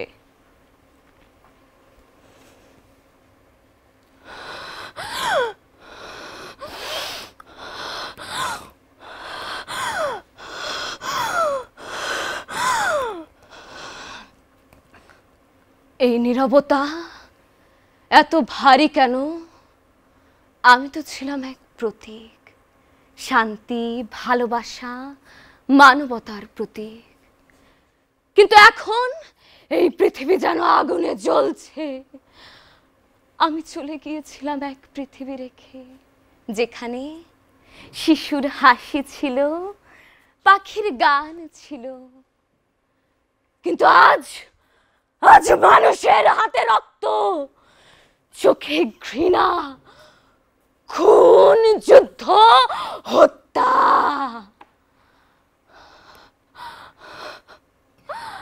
আমি পৃথিবীকে এমন রেখে যাইনি, এমন রেখে যাইনি। বলো, এ কেমন সভ্যতা যেখানে মানুষ মানুষকে হত্যা করে ধর্মের নামে? আমি শুনি মানুষ মানুষ চিৎকার করছে, আমাদের বাঁচা। শিশুরা কাঁদছে, বলছে দয়া করো, দয়া করো আমাদের উপর, বেরো না এভাবে, না না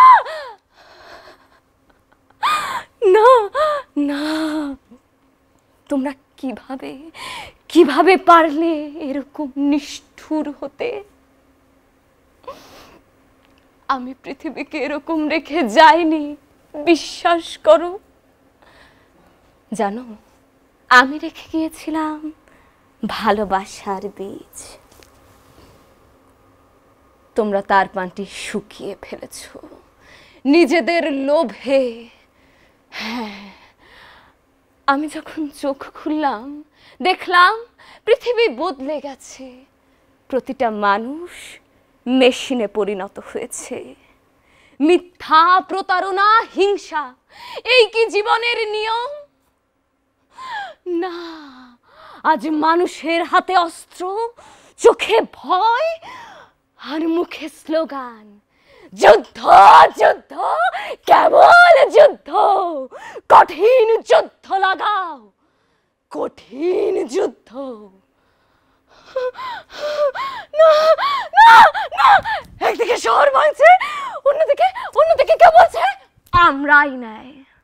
আর আর সেই ন্যায়ের নিচে পড়ছে শিশুর শরীর, ভাঙছে মায়ের কোল।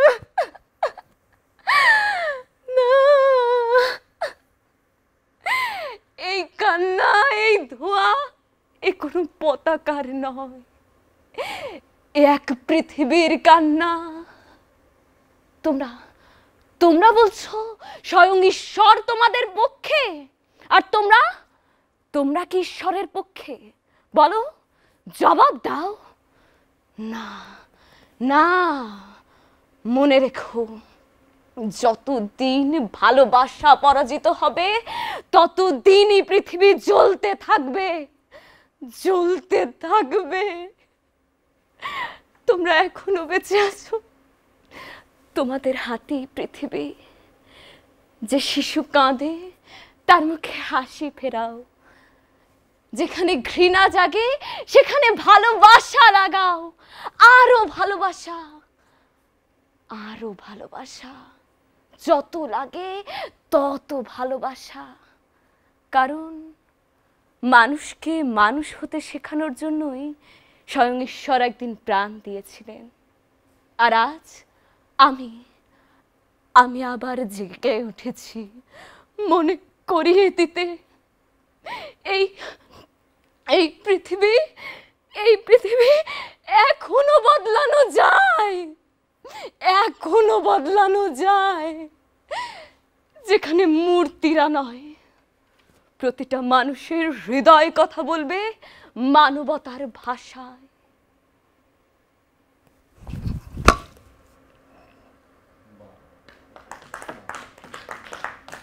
এখন আমরা তোমার পরবর্তী নাটকটি দেখতে চাই। আজ 3 দিন হলো পানি পাইনি। মা বলেছিল, আর একটু সহ্য করো বাবা, আল্লাহ আমাদের দেখছে। কিন্তু মা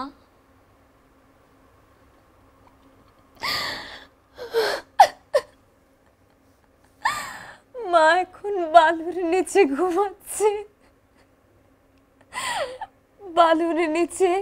ঘুমাচ্ছে, মা আমাকে রেখে চলে গেছে।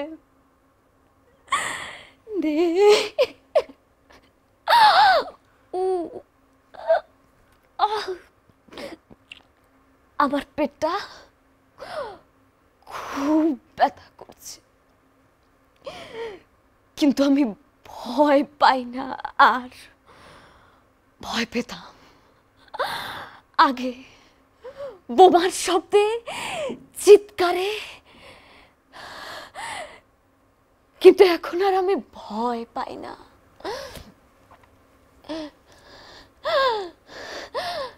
জানো, এখন মনে হয় এগুলো ক্লান্ত হয়ে গেছে।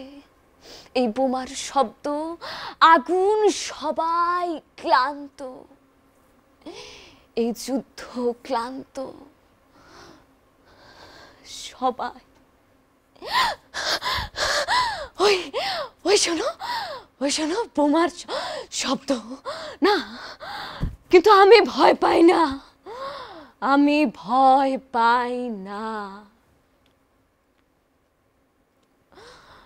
আমি এখন আর কিচ্ছুতে ভয় পাই না। জানো, এরা বলে এটা যুদ্ধ, কিন্তু আমি কার সাথে যুদ্ধ করব? আমার সাথে তো শুধু আমার মায়ের একটা ছেঁড়া ফাড়া জামা। এই জামা, তুই কি আমার সাথে যুদ্ধ করবি? এই জামা, যুদ্ধ করবি আমার সাথে? তোর সাথে আমি কিভাবে যুদ্ধ করব জামা? তোর গায়ে তো এখনো আমার মায়ের গন্ধ লেগে আছে রে জামা। আমি পারবো না তোর সাথে যুদ্ধ করতে, না আমি পারবো না। আমার মা বলেছিল যুদ্ধ মানে ধ্বংস। আমি যুদ্ধ করব না, যুদ্ধ করব না।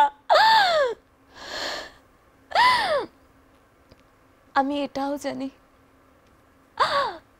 আমি আর বেশিক্ষণ বাঁচবো না, কিন্তু কিন্তু তারপরও আমি আর ভয় পাই না মা, আর ভয় পাই না। কারণ আমি জানি আমি যখন যাব আমি আল্লাহর কাছে যাব। আমি তাকে সব বলে দেব। আমি বলে দেব, মা ওরা আমাকে কাঁদিয়েছে, ওরা আমার মাকে খুন করেছে, আমার ভাইকে জীবন্ত কবর দিয়েছে। আমি বলে দেব আল্লাহর কাছে, আমি বলে দেব। কিন্তু তারপরও ভয় পাবো না তোমাদের, কারোকে আর ভয় পাবো না, না ভয় পাবো না।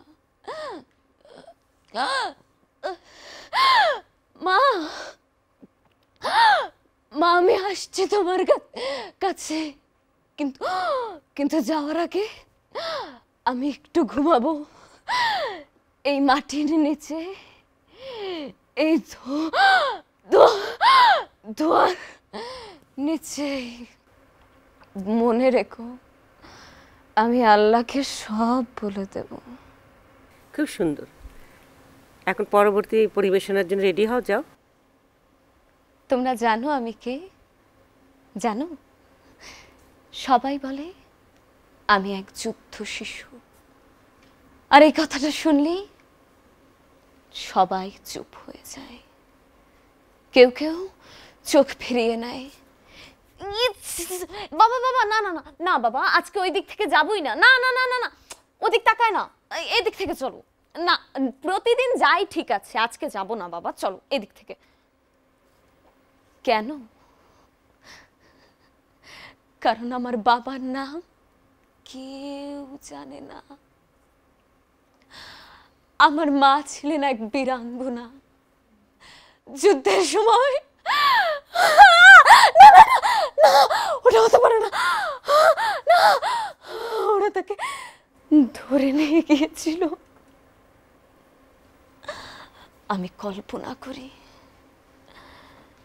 বুঝি আমি তার পরের বছরই জন্মেছিলাম এই বাংলার মাটিতে।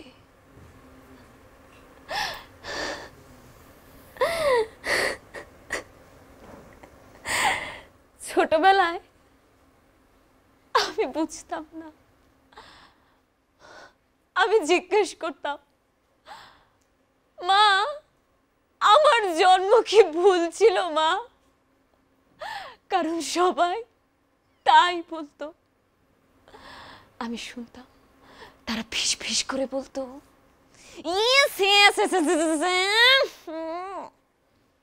বেন্যাটা কালে উঠটাই একটা অভিশাপের মুখ দেখছি। আল্লাহ জানে আজকে আমার কপালটায় কি লেখকে থুইছে রে খোদা। কি কি কবু, তুমি জানো না ওর জন্মের কালে ওর মায় বন্দি আসলে। অভিশাপ অভিশাপ। হ আমি শুনতাম, বুঝতাম না, শুধু মাকে জড়িয়ে কাঁদতাম। মা বলতো, তুই অভিশাপ না বাবা, তুই অভিশাপ না, তুই আমার মুক্তি, তুই এই দেশের সূর্য, তুই অভিশাপ না, অভিশাপ না।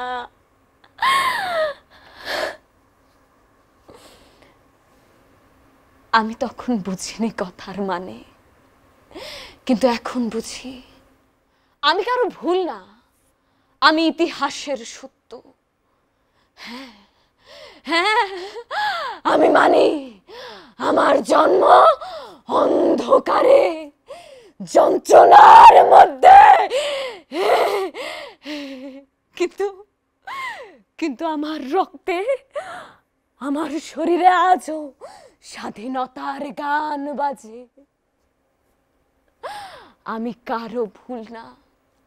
যারা যারা আমাকে যুদ্ধ শিশু বলে তুচ্ছ করে তারা জানে না আমার কারণেই আজ এই পতাকা উঠছে। এই পতাকায় আমার মায়ের অশ্রু, এই লালে তার রক্ত, আর এই সবুজে আমার মায়ের বুক ভরা স্বপ্ন, বুক ভরা স্বপ্ন। তাই আজ আর আমি লজ্জিত না, আজ আমি গর্বিত। কারণ আমি এই বাংলাদেশের সন্তান। যারা আমাকে যুদ্ধ শিশু বলো তারা জানো না আমি এই দেশের সূর্য সন্তান। আমি একদিন বড় হব, অনেক বড় হব। সেদিন এই মা ও মাটির গল্প সবাইকে শোনাবো, পুরো বিশ্ববাসীকে শোনাবো। বলবো, হ্যাঁ আমি বীরাঙ্গনার শিশু। তখন আর কেউ বলবে না বীরাঙ্গনার শিশু, যুদ্ধ শিশু, যুদ্ধ শিশু। তখন বলবে, আরে আরে ও তো আমাদের বীরাঙ্গনার আলো, আমাদের দেশের মুক্তি। তুমি আজকে একেবারে ভিন্ন ধর্মী 3টা পরিবেশনা আমাদেরকে দেখিয়েছো। তুমি বলো তোমার কেমন লেগেছে? জি, অনেক ভালো লেগেছে। দেখা যাক আজকে আসিফার পরিবেশনার মধ্য দিয়ে সে কোথায় অবস্থান করে। তার আগে আমরা সম্মানিত বিচারক মণ্ডলীর কাছ থেকে শুনে নিচ্ছি তাদের মূল্যায়ন। প্রথমেই চলে যাচ্ছি সম্মানিত বিচারক কাজী খুরশিদুজ্জামান উৎপল স্যারের কাছে। তোমার উচ্চারণ প্রক্ষেপণ চমৎকার, এক কথা চমৎকার, একেবারে যেটা স্টেজ ড্রামার জন্য উপযুক্ত। তোমার উচ্চারণ স্পষ্ট, চমৎকার, আলাদা আলাদা করে শোনা যায়। মানে তুমি যখন কথা বলছো শেষের দিকে, শেষ বাক্যতে গিয়ে কথাটা আর পড়ে না, ওই জায়গাতে টোন থাকে, এক জায়গাতে থাকে। তোমাকে অনেক অভিনন্দন, তোমার অনেক ভালো হবে, নাটক অনেক ভালো করবে, অভিনয় অনেক ভালো করবে, অনেক উপরে যাবে এই আশা করি। ধন্যবাদ স্যার। এবারে সম্মানিত বিচারক ডলি জহুর ম্যাম। আমি বলবো, এইমাত্র ও বলল তো যে শেষ হয়ে আসছে বলে একটু খারাপ লাগছে, একেই বলে শিল্পী। এখানেই আবেগ, ভালোবাসা। যখন কোনো কাজ করি, করার পরে যখন যেদিন লাস্ট ডেতে কাজ শেষ হয়ে আসে, তখন কয়দিন একসাথে কাজ করার পরও এই জাস্ট ইউনিটের জন্য, সবার জন্যে, যাদের সাথে এতদিন বিচরণ করলাম, তাদেরকে ছেড়ে যাব, আজকেই শেষ হয়ে যাবে এই খেলাটা, এটাতে কষ্ট লাগছে। কিন্তু তুমি ফার্স্ট সেকেন্ড থার্ড হবে কিনা সেটা কিন্তু তুমি ভাবছো না। তুমি ভাবছো যে আজকে আমার শেষ হয়ে যাচ্ছে। একেই বলে শিল্পী। নিশ্চয়ই শিল্পী হবে একদিন। তুমি ভালো কাজ করছো, ভালো কাজ করেছো, আমি মুগ্ধ। এবং ছোটো ছোটো ভুল ভ্রান্তি তো মানুষের থাকেই, ওগুলো শেখানোর জন্য গুরু থাকতে হয়, শিক্ষক থাকতে হয়, কারণ একা কখনো কিছু শেখা যায় না। ঠিক আছে, থ্যাংক ইউ মা। এবারে সম্মানিত বিচারক আল মনসুর স্যার। কতদিন থেকে অভিনয় করো তুমি? ক্লাস 5 থেকে করি। 5 থেকে 3 বছর? জি। 3 বছরে অনেক ভালো করেছো তুমি, তোমার অনেক ভালো হবে ইনশাআল্লাহ। এবারে সম্মানিত বিচারক আশরাফুদ্দিন উজ্জ্বল স্যার। প্রথমে অভিনয় করার জন্য কতগুলি ক্যারেক্টারাইজেশনের জন্য খুব প্রয়োজন পড়ে। দেখতে একটা প্রেজেন্টেবল একটা ফেস তোমার আছে, এবং আর একটা যেটা সম্পদ তোমার কণ্ঠস্বর, ভেরি ম্যাচিওর্ড পলিশড ভয়েস তোমার, এবং এটাকে এত সুন্দরভাবে তুমি 3 বছর কালচার করেছো। তুমি খুব ভালো অভিনয় করেছো, তোমাকে শুভেচ্ছা, অভিনন্দন। এবারে সম্মানিত বিচারক শাহিদ শরীফ খান। তোমার মধ্যে একটা পাগলামি আছে, প্যাশন আছে, অভিনয়ের প্রতি প্রচণ্ড ভালোবাসা আছে। সো যেগুলো খুব দরকার একজন শিল্পীর, এই বিষয়গুলো থাকা খুব জরুরি। শিল্পী মানেই শুধু মঞ্চের সংলাপ না, গানের সুর না, নৃত্যের ছন্দ না। শিল্পী হচ্ছে একটা সংস্কৃতির প্রতীক, নতুন করে এই প্রতীক তৈরির কারখানা। সো এরকম আরও কিছু কারখানা আমাদের দরকার, এবং সেই সুযোগটা তোমাদের হয়েছে। আমার মনে হয় যে তুমি অনেকটা ধাপ এগিয়ে এসেছো। তোমাকে এখন কিছু কিছু জায়গায় অডিশন এবং কিছু কিছু ভালো কাজের স্কোপ তোমার দরকার। সো আমার মনে হয় সেইগুলো পেলে, আর সাধনাটা যদি চালিয়ে যাও, তাহলে তোমাকে কেউ আর আটকাতে পারবে না। তোমার জন্য অনেক শুভেচ্ছা, অভিনন্দন।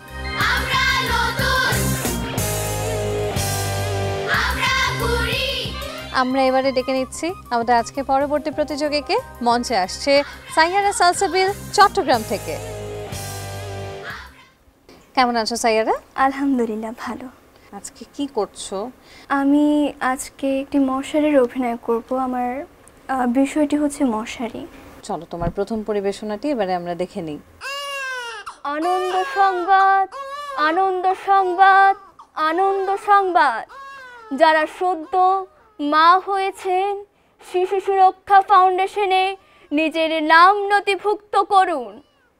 ফাউন্ডেশনের পক্ষ থেকে মায়ের জন্য শাড়ি, শিশুর জন্য জামা কাপড়, মাকে 2000 টাকা সহ শিশুর জন্য মশারি প্রদান করা হবে। এছাড়া মায়ের জন্য প্রয়োজনীয় ভিটামিন ঔষধ সহ শিশুর জন্য প্রতিষেধক টিকা দেওয়া হবে। আনন্দ সংবাদ, আনন্দ সংবাদ, আনন্দ সংবাদ।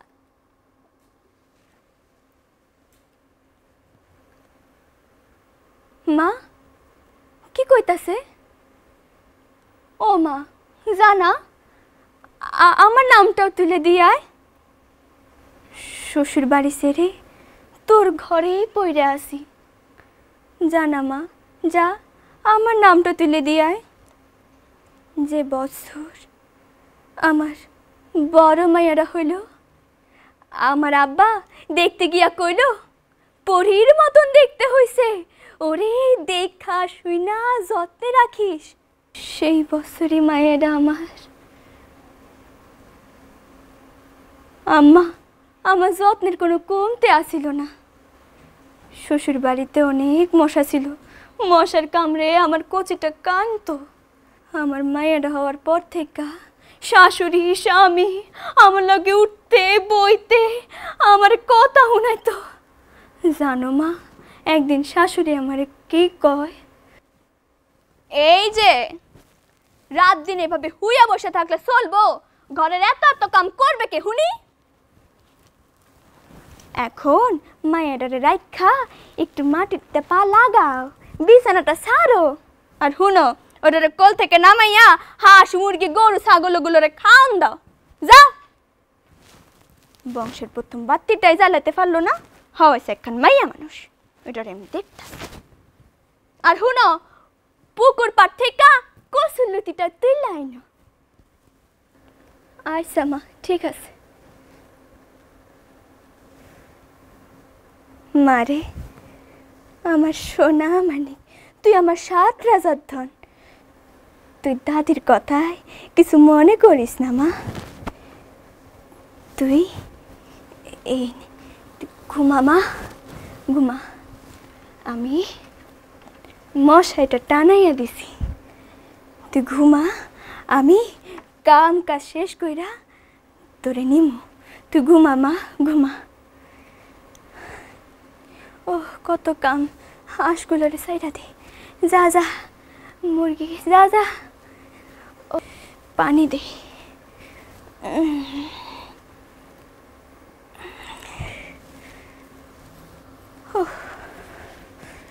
এখন পুকুর পাড় থেকে কসুলতিটা তুলে আনি। কি রে, মনিটা কান্দে কেন? যা একটু দেখে আসি। আরে এত মশা কেন? ও মায়ের তো পুরো লাল করে ফেলাইছে। ও না, মশারিটা খুইলা ফেলাইলো, খুইলা ফেলাইয়া দিল। ও না মা, না কান্দে না মা, কান্দে না, না না কিছু হয় নাই তোর। আম্মা কইতেছিলাম কি, কামে যাওনের আগে মশারিটা টানাইয়া গেছিলাম, আইসে দেখি মশারিটা খুইলা খাটের তলে পড়ে আছে। মায়েরা তো মশা কামড়াইয়া কিছু রাখলো না, পুরা ফুলাইয়া লাল করে ফেলাইছে। কি কইলা? মশারি? এই তোমার কাম শেষ হয়েছে? কাম শেষ না করে আইসো কানের কাছে গানর গানর করতো? যাও এই কামগুলো শেষ করে যাই, উঠানটা ঝাড়ু দিয়ে আসো, যাও। আইছে মশারি মশারি করতো। মায়ের কোল থেকে নামাও, যাও। আচ্ছা মা, যাইতেছি যাইতেছি আমি। নমো না, যা তুই ঘুমা। ও যা, আবার মশারিটা টানাইয়া দিলাম। ওফ, কাপড়গুলা জানলাম, শুকাইতে দে। 2 দিন ধইরা মায়াটার জ্বর কমতেছে না, খালি কান্দে। মনিরের বাপের কইতে হইব। ও মনির বাপ, শুনেন, কইতেছিলাম কি, এই মনিরার না 2 দিন ধরে জ্বর। আপনি তো সে সকালে দোকানে যান, ফিরেন রাইতে। কইতেছিলাম কি, একটা ডাক্তার দেখালে ভালো হইতো না? হে তো খালি কান্দে, জ্বরে পুরা গাটা পুড়ে যাইতেছে। কি, কালকে দেখাইবেন? আচ্ছা আচ্ছা ঠিক আছে, আমি যাই। মেলা কাম পড়ে আছে, রান্না বাটিও শেষ। মনিটার তখন কান্দনের কথা, একবারও তো আওয়াজ দিল না। মনিটা জ্বর, যাই একটু দেখে আসি। আরে আজকে মশাটা খুলে দিল, আজকে মশা ও কথাটা সরাইয়া দিছে। আরে মনিটার তো জ্বর কমছে। মনি, তোর গা তো পুরো ঠান্ডা। ও মনি, ওঠ মনি, তোর একটু খাওয়াইয়া দে, খাওয়াইয়া আমার কামে যাইতে হইব। ও মনি, ও মনি, ওঠ ওঠ না মনি, ওঠ না মনি। মনি তুই নরস না কেন? ও মনি, ওর হাত পড়ে যাইতেছে কেন? মনি তোর কি হইছে মনি, এত ঠান্ডা কেন গা? ও মনি, আম্মা, ও আম্মা, আম্মা দেখেন না আম্মা, ও মনির জানি কি জানি হইছে, ও না নড়তাছে না। আম্মা একটু দেখেন না আম্মা, আম্মা এমন করেন না আম্মা, একটু দেখেন। হ্যাঁ, যেটা ভাবছিলাম সেটাই হইল। যত্ন না করলে তো এমনই হয়। ও লক্ষ্মী আফয়া, মায়ের তো খাইছো, হে তো মইরা গেছে। এখন হরে এখান থেকে সরো, দৌড়বা না কইলে আমি তিরে, দৌড়বা না, সরো, দূরে থাকো। আমা কি কোন মইরা গেছে মানে? ও ও মরতে পারে না, আমার কোনো যত্ন ছিল না এর প্রতি, আমি অনেক যত্ন করছি রে, হে মরতে পারে না। আমার মায়ের একটা আমার কোলে দেন আম্মা, আপনার পায়ে পড়ি আম্মা, একটু আমার কোলে দেন আম্মা, আমার মায়ের আমার কোলে দেন, আমার কষিটারে আমার কোলে দেন আম্মা। না আম্মা, কই যান আম্মা, আমার নিয়েন না আম্মা, আমার নিয়েন না আম্মা। এই তোরা কই পালাচ্ছিস? তোরা আমায় ভয় পাচ্ছিস? এই তুই কই যাস? তোর কানের দুল জোড়া আমাকে দে, দে বলছি, আরেক জোড়া দে।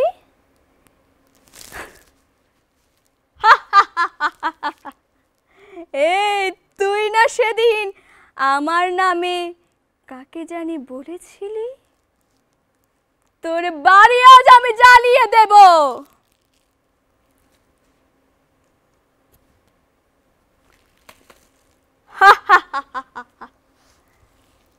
এই গ্রাম সহ আশপাশের প্রতিটা গ্রাম আমার নাম শুনে থর থর করে কাঁপে। তোরা তো কিছুই না আমার কাছে।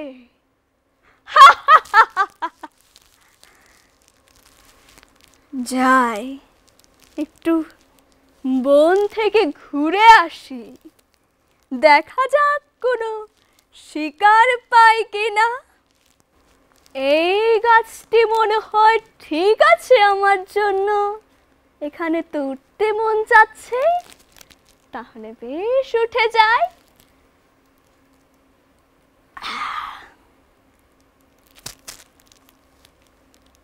কি হলো, অনেকক্ষণ তো হয়ে গেল, কাউকে তো দেখতে পাচ্ছি না, সবাই কোথায় গিয়েছে? আমার ভয় পালালো নাকি?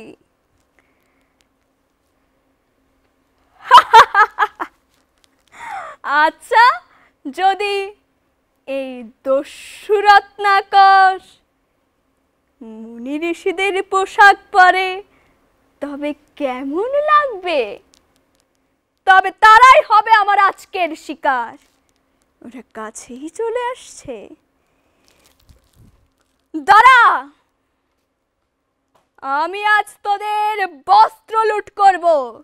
আমি কে? আশপাশের গ্রামের সবাই আমাকে চেনে, আর তুই আমার কাছে জানতে চাইছিস আমি কে? আমি হচ্ছি রত্নাকর, দস্যু রত্নাকর। আজ আমি তোদের হত্যা করব। আহ!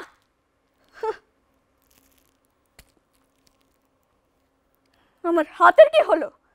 আমি তোমাদের মারতে পারছি না কেন? কি করেছো তোমরা আমার সাথে? থামো বৎস, তুমি কি জানো না একজন সন্ন্যাসী যে পথ দিয়ে যায় তার আশেপাশের দৈর্ঘ্যে প্রস্থে 4 ক্রোশ তীর্থক্ষেত্রে পরিণত হয়? তুমি সেই সন্ন্যাসীকে হত্যা করতে চাইছো? সন্ন্যাসী হত্যা করার পাপ তো গণনা করার যোগ্যই নয়। তবে তুমি যদি আমাদের হত্যা করতে চাও তবে বেশ, কিন্তু মনে রাখবে আমাদের এমন কোনো স্থানে নিয়ে গিয়ে হত্যা করো যেখানে কোনো পশু পাখি কীট পতঙ্গ থাকবে না, কারণ আমরা চাই না আমাদের মৃত্যুর কারণে তারা আমাদের রক্তের গন্ধে আমাদের কাছে আসুক এবং আমাদের দেহের তলে পতিত হয়ে তাদের মৃত্যু হোক। তোমরা মিথ্যে বলছো। অবশ্যই আমার পরিবারও তার দায়ভার নেবে, কারণ আমি তো তাদের খুশি, তাদের আনন্দ, তাদের অন্ন জোগাড় করার জন্যই এই দুষ্কীর্তি করছি। তোমরা মিথ্যে বলছো। আমি এক্ষুনি গিয়ে তাদের কাছে জিজ্ঞাসা করব এবং তোমাদের মিথ্যে প্রমাণ করব।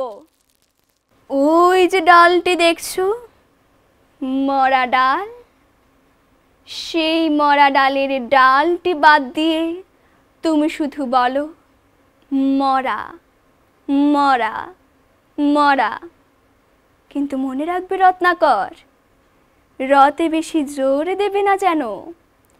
তুমি এই নাম ততক্ষণ জপতে থাকবে যতক্ষণ তোমার জিহ্বায় ভগবানের নামটুকু উচ্চারিত না হচ্ছে।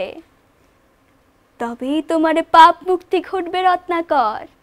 তুমি সেই গাছের তলে বসে জপ করো রত্নাকর।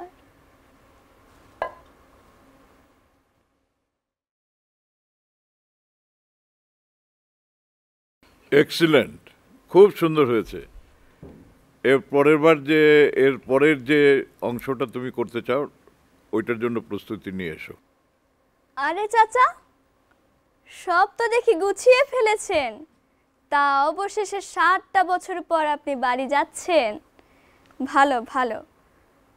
ও ভালোই তো, এখন তো আপনার বিশ্রাম করার সময়। বাড়িতে নাকি মেয়েকে বিয়ে দিয়েছেন, ঘরও তুলেছেন, ছেলেও নাকি ব্যবসায় বসছে। ভালো ভালো। কি বললেন?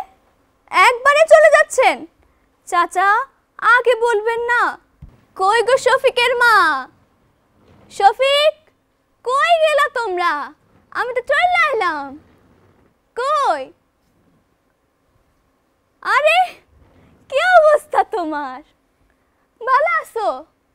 হ হ আসি কোন রকম। শ্যামলি কই? আমার মায়েরা কই? ও আচ্ছা, আইতাছে। আও না না, এখন খামু না, ভাত শ্যামলি লগে খামু একসাথে। আসুক আসুক, একটু পারলে পানিটা খাও। হ্যাঁ জানো শফিকের মা, তোমার লাগে একটা ব্লেন্ডার মেশিন কিনছি। হ আনছি তো, তোমারে আর কিছু বাটাবাটি করার লাগতো না। সুটকেসটা খুলি। ও শফিকের মা, আসো তুমিও, সুটকেসটা একটু আগাও তো। আনো।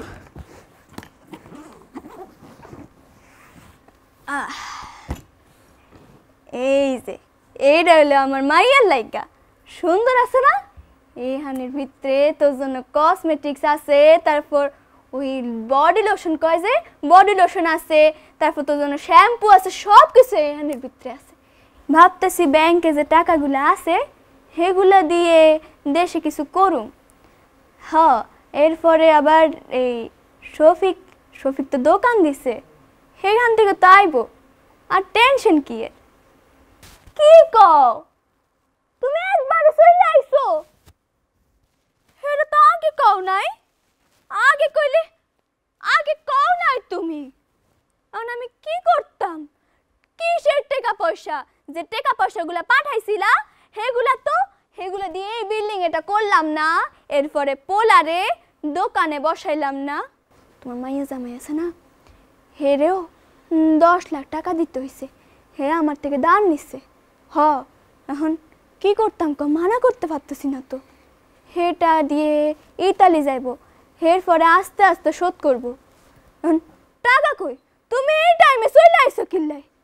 আমি এত টাকা পাঠাইলাম, এগুলো কই গেছে? কই গেছে কও? তোমরা এইভাবে আমার টাকা পয়সা এগুলারে উড়াইছো হাওয়ার মতো, আর আমি জানতেও পারলাম না। মন চাইতেছে না আমার কথা কইতে, যাও। আরে স্বাস্থ্য ভাই মুরাদ দেই। হ্যালো মুরাদ, কি অবস্থা তোর? আসি। ও বয়স হয়েছে তো, একটা হাঁটতে চলতে সমস্যা হয় আর। হ্যাঁ, তুই চাকরি পাইছিস আমার লাগা? কি চাকরি? না শুনতাছি সিকিউরিটি গার্ডের চাকরি। না আমি করতে পারবো, সমস্যা নাই। আরে বয়স হইতে তো কি হইছে, আমার কোনো সমস্যা নাই, যে কামই হোক, আমার এখন কামটা দরকার। আচ্ছা ঠিক আছে, কখন জয়েন করতে হইব? এই সপ্তাহে জয়েন করলে হইব? আচ্ছা ঠিক আছে। ও ঠিকানাটা একটু পাঠাই দিস। আচ্ছা ঠিক আছে। স্যার আসসালামু আলাইকুম। স্যার আমি মফিজ মিয়া। ওই আমার স্বাস্থ্য ভাই মুরাদ আছে না, হে আমার কথাই কইছিল। হ্যাঁ না স্যার, আমি করতে পারবো, সমস্যা নাই। কেন পারতাম না? আমার একটু বয়স হয়েছে আর কি, কোনো সমস্যা নেই, আমি পারবো, সব কাজ পারবো, গুছাইয়া করবো। বাবজান, ও বাবজান, শফিক, আমি শুনছি তুই আইসোস, আমি তোদের শব্দ পাইতাছি। ও শফিকের মা, আমারে একটু পানি খাওয়াও। একটু পানি দিলা না তুমি আমারে? একটু পানি খাওয়াও না শফিকের মা। ও আমার গলাটা তো শুকাইয়া কাঠ হয়ে যাইতাছে। যতদিন আমি তোদের খেয়াল রাখছিলাম, যতদিন আমি তোদের যত্ন নিছিলাম, ততদিন তোরা আমারে পাত্তা দিছিলি। এখন যখন মেশিনে টকেস হইয়া গেল, তখন তোরা ফিরিও তাকাইতোস না বাজান, ফিরিও তাকাইতোস না। ও বাজান, আমি তো মইরা যামু বাজান, এক ফোঁটা পানি দে বাজান। আমার গলাটা তো শুকাইয়া কাঠ হয়ে যাইতেছে বাজান। ও বাজান, বাজান, ও বাজান,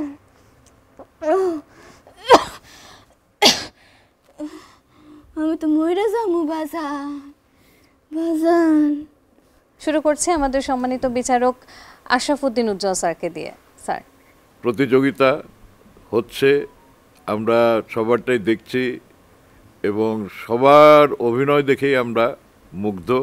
এখানে যারা বিচারক মণ্ডলী আছেন তারা সবাই যেভাবে তোমাদের সবাইকে উচ্ছ্বসিতভাবে প্রশংসা করছেন, তার মধ্যে তুমিও একজন সেই প্রশংসার দাবিদার।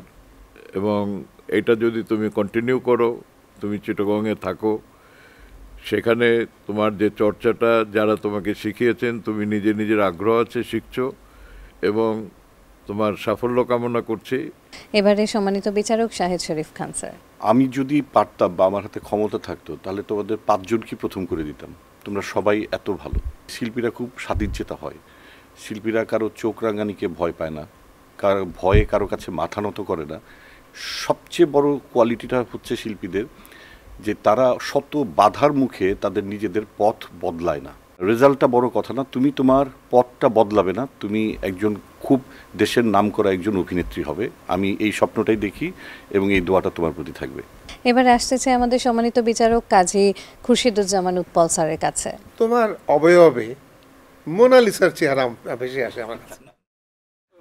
তোমাকে দেখে যেন আমার মোনালিসা মনে হয়। সেই তুমি জানো তো, মোনালিসা দেখেছো তুমি?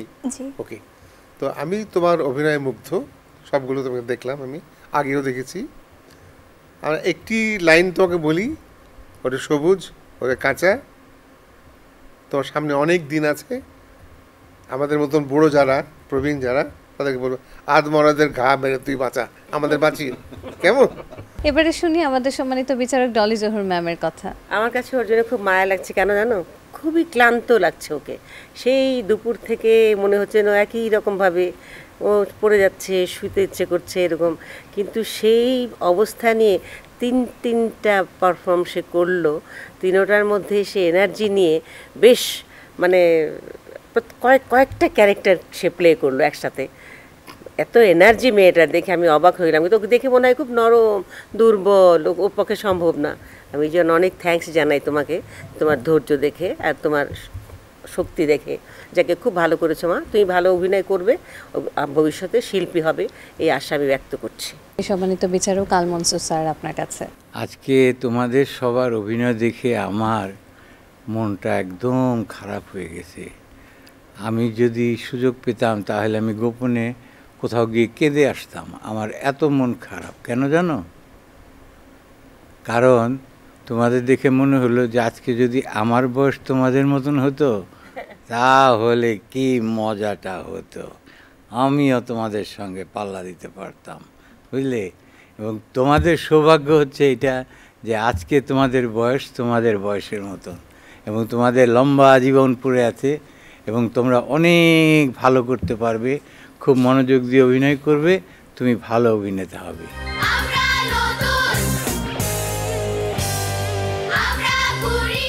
আমরা ভীষণ আগ্রহ নিয়ে অপেক্ষা করেছিলাম, নিজের মতো করে নিজের পছন্দের প্রতিযোগীকে মনে মনে ভোট দিয়ে বসছিলাম কে হতে পারে বিজয়ী।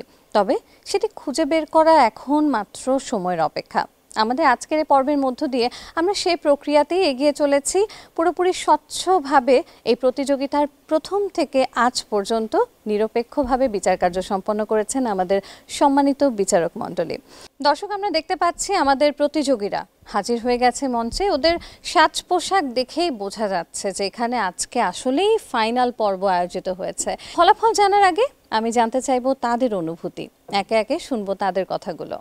প্রথমে এক পাশ থেকে চলে যাই, কথা আছে আমাদের সাথে। কথা, তোমার কাছ থেকে শুনবো, এই যে আজকে তুমি ফাইনালের পরিবেশনা সম্পন্ন করলে এবং দাঁড়িয়ে আছো এখন সেরা 3-এর ফলাফলের অপেক্ষায়, তোমার অনুভূতিটা শুনতে চাই। সত্যি বলতে খুবই ভালো লাগছে।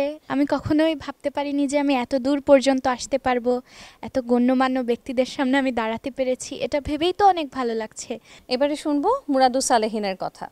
আমি নতুন কুড়ি যারা আয়োজন করেছে সহ সমগ্র বিটিভি সম্পূর্ণ টিমের কাছে অনেক কৃতজ্ঞ যে দীর্ঘ অনেক বছর পরে আমরা এরকম একটি জনপ্রিয় এবং শিশু কেন্দ্রিক আয়োজন পেয়েছি, যেখানে আমরা নিজেদের কি চাচ্ছি বা নিজেরা অভিনয় করছি বা গান নাচ যাই হোক আমরা উপস্থাপন করতে পারছি। আমাদের সাথে আছে মালিহা। মালিহা, বলো তোমার এই মুহূর্তে দাঁড়িয়ে অনুভূতি কি? সেরা 5-এর সাথে দাঁড়িয়ে আছি, আমার মনে হয় এর থেকে ভালো লাগা আর হতে পারে না। এবারে সাইয়ারের কাছে চলে যাই। আমার বাবা মায়ের দোয়া ছিল এবং আমার পরিবারের প্রত্যেকটি সদস্যর আমার প্রতি দোয়া ছিল এবং সকলে অবশ্যই দোয়া করেছে আমার জন্য, তাই আমি এত দূর আসতে পেরেছি। এবং ছোটোবেলায় বাবা মা দেখতো, দেখে ভাবতো যে ইস যদি আমিও যেতে পারতাম। এখন তার মেয়ে এখানে দাঁড়িয়ে অবশ্যই তাদের জন্য একটি অনেক বড় পাওয়া এবং আমার জন্য অনেক বড় একটি পাওয়া এটি। আসিফা, হুমায়রা। আমি প্রতিটা সময় অনেক কথা বলি, কথাপ্রিয় একজন মানুষ আমি, কিন্তু এখন না কেন জানি নিজেকে বাকরুদ্ধ মনে হচ্ছে। এই পরিস্থিতিটা প্রকাশ করতে পারছি না, কিন্তু খুবই সুন্দর একটা যাত্রা ছিল। আজকে যে শেষ দিন বিশ্বাস করতে পারছি না, খুবই খুবই এই দিনগুলোকে স্মরণ করব আমি। এবং আমি খুবই গর্বিত যে নতুন কুড়ির মতো একটা মঞ্চে সেরা 5-এ দাঁড়িয়ে আছি এবং আমি আমার ভবিষ্যতের জন্য প্রতিটা ব্যক্তির কাছে দোয়া প্রার্থী। দর্শক, সময় হয়ে গেছে ফলাফল জানবার। প্রতিযোগিতার নিয়ম অনুসারে প্রতিযোগিতা তো হবেই, কিন্তু ওই যে বললাম আমাদের সকলের দৃষ্টিতে আমার বিশ্বাস ওরা 5 জনই বিজয়ী। তবে তারপরেও নম্বরের ভিত্তিতে আজকে পঞ্চম অবস্থানে যে থাকছে তার আজকে প্রাপ্ত মোট নম্বর 88.83। 88.83 নম্বর পেয়ে আজ পঞ্চম অবস্থানে যে রয়েছে ফাইরুজ বাড়ি মালিহা।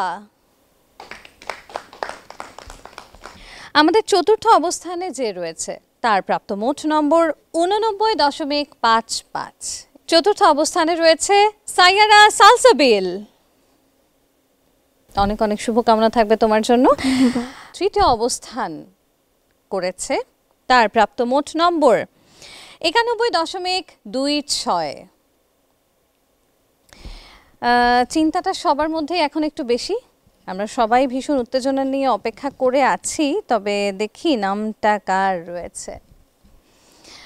আমাদের আজকে নতুন কুড়ি 2025 অভিনয় খ শাখার তৃতীয় অবস্থানে যে রয়েছে সে হচ্ছে মুরাদুস সালেহীন। অনেক অনেক শুভকামনা থাকবে তোমার জন্য। আর যেমনটা তুমি আমাদেরকে প্রতিটা পর্বে নতুন নতুন চমক দেখিয়েছো, সেই চমকের ধারাবাহিকতা সামনের দিনগুলোতেও অব্যাহত রাখার চেষ্টাটা করে যাবে। আজ প্রথম এবং দ্বিতীয় যারা হচ্ছে তাদের মধ্যে নম্বরের পার্থক্য মাত্র 2.10 নম্বরের। পার্থক্যটা খুবই সামান্য, তাই আমরা বুঝতেই পারছি যে তাদের মধ্যে আসলে মন খারাপ বা ভালোর বিষয়টি একেবারেই না রাখলেই ভালো হবে। এবং দর্শক সারিতে বসে আপনারাও হয়তো মনে মনে গুনছেন যে প্রথম বিজয়ী হিসেবে কাকে দেখতে চান কিংবা দ্বিতীয় কে হতে পারে বলে আপনার বিবেচনায় রয়েছে। তবে আমরা এবারে জেনে নিতে চাই নম্বরটি কত। যে আজ দ্বিতীয় অবস্থানে থাকছে তার প্রাপ্ত মোট নম্বর 92.50 এবং প্রথম অবস্থানে যে থাকছে অর্থাৎ আজকের বিজয়ী যে হচ্ছে তার প্রাপ্ত মোট নম্বর 94.60। প্রথম অবস্থানে যে থাকছে 94.60 নম্বর পেয়ে তার নামটি হচ্ছে হুমায়রা আসিফা।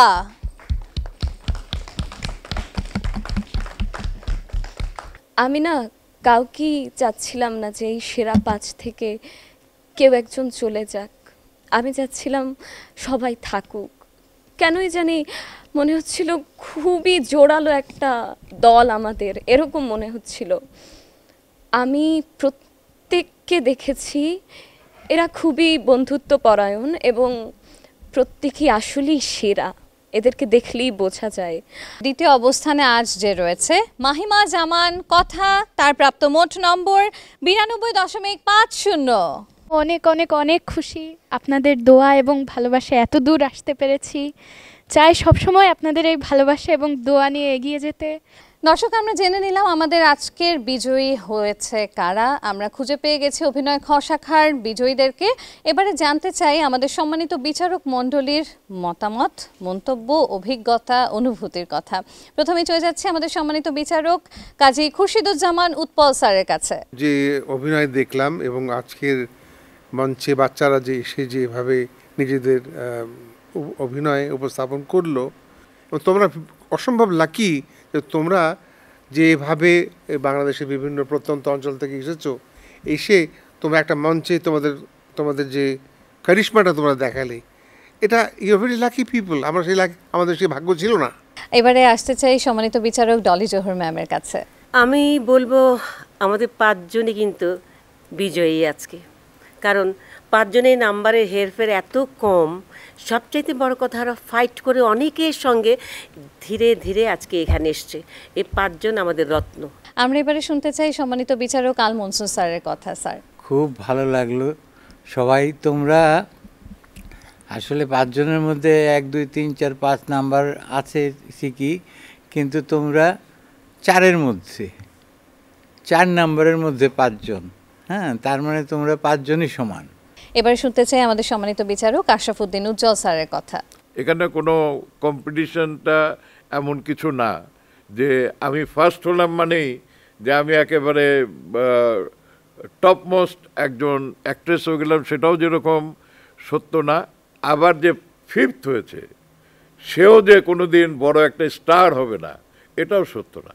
সুতরাং এখানে তোমাদের কারো মন খারাপ করার কিছু নাই, সব হাসি খুশিভাবে থাকবে, সবাই এক হয়ে থাকবে এবং যে যেখানে যেখানে থেকে এসছো সেখানে সে অভিনয়ের সুযোগটা তৈরি করে নেবে, আরও পলিশড হবে, আরও সুন্দর হবে। এবার আসতে চাই সম্মানিত বিচারক শাহিদ শরীফ খানের কাছে। স্যার, আমি শুধু বলতে চাই যে প্রত্যেকেই ভালো করেছে, অসাধারণ, সবাইকে অভিনন্দন।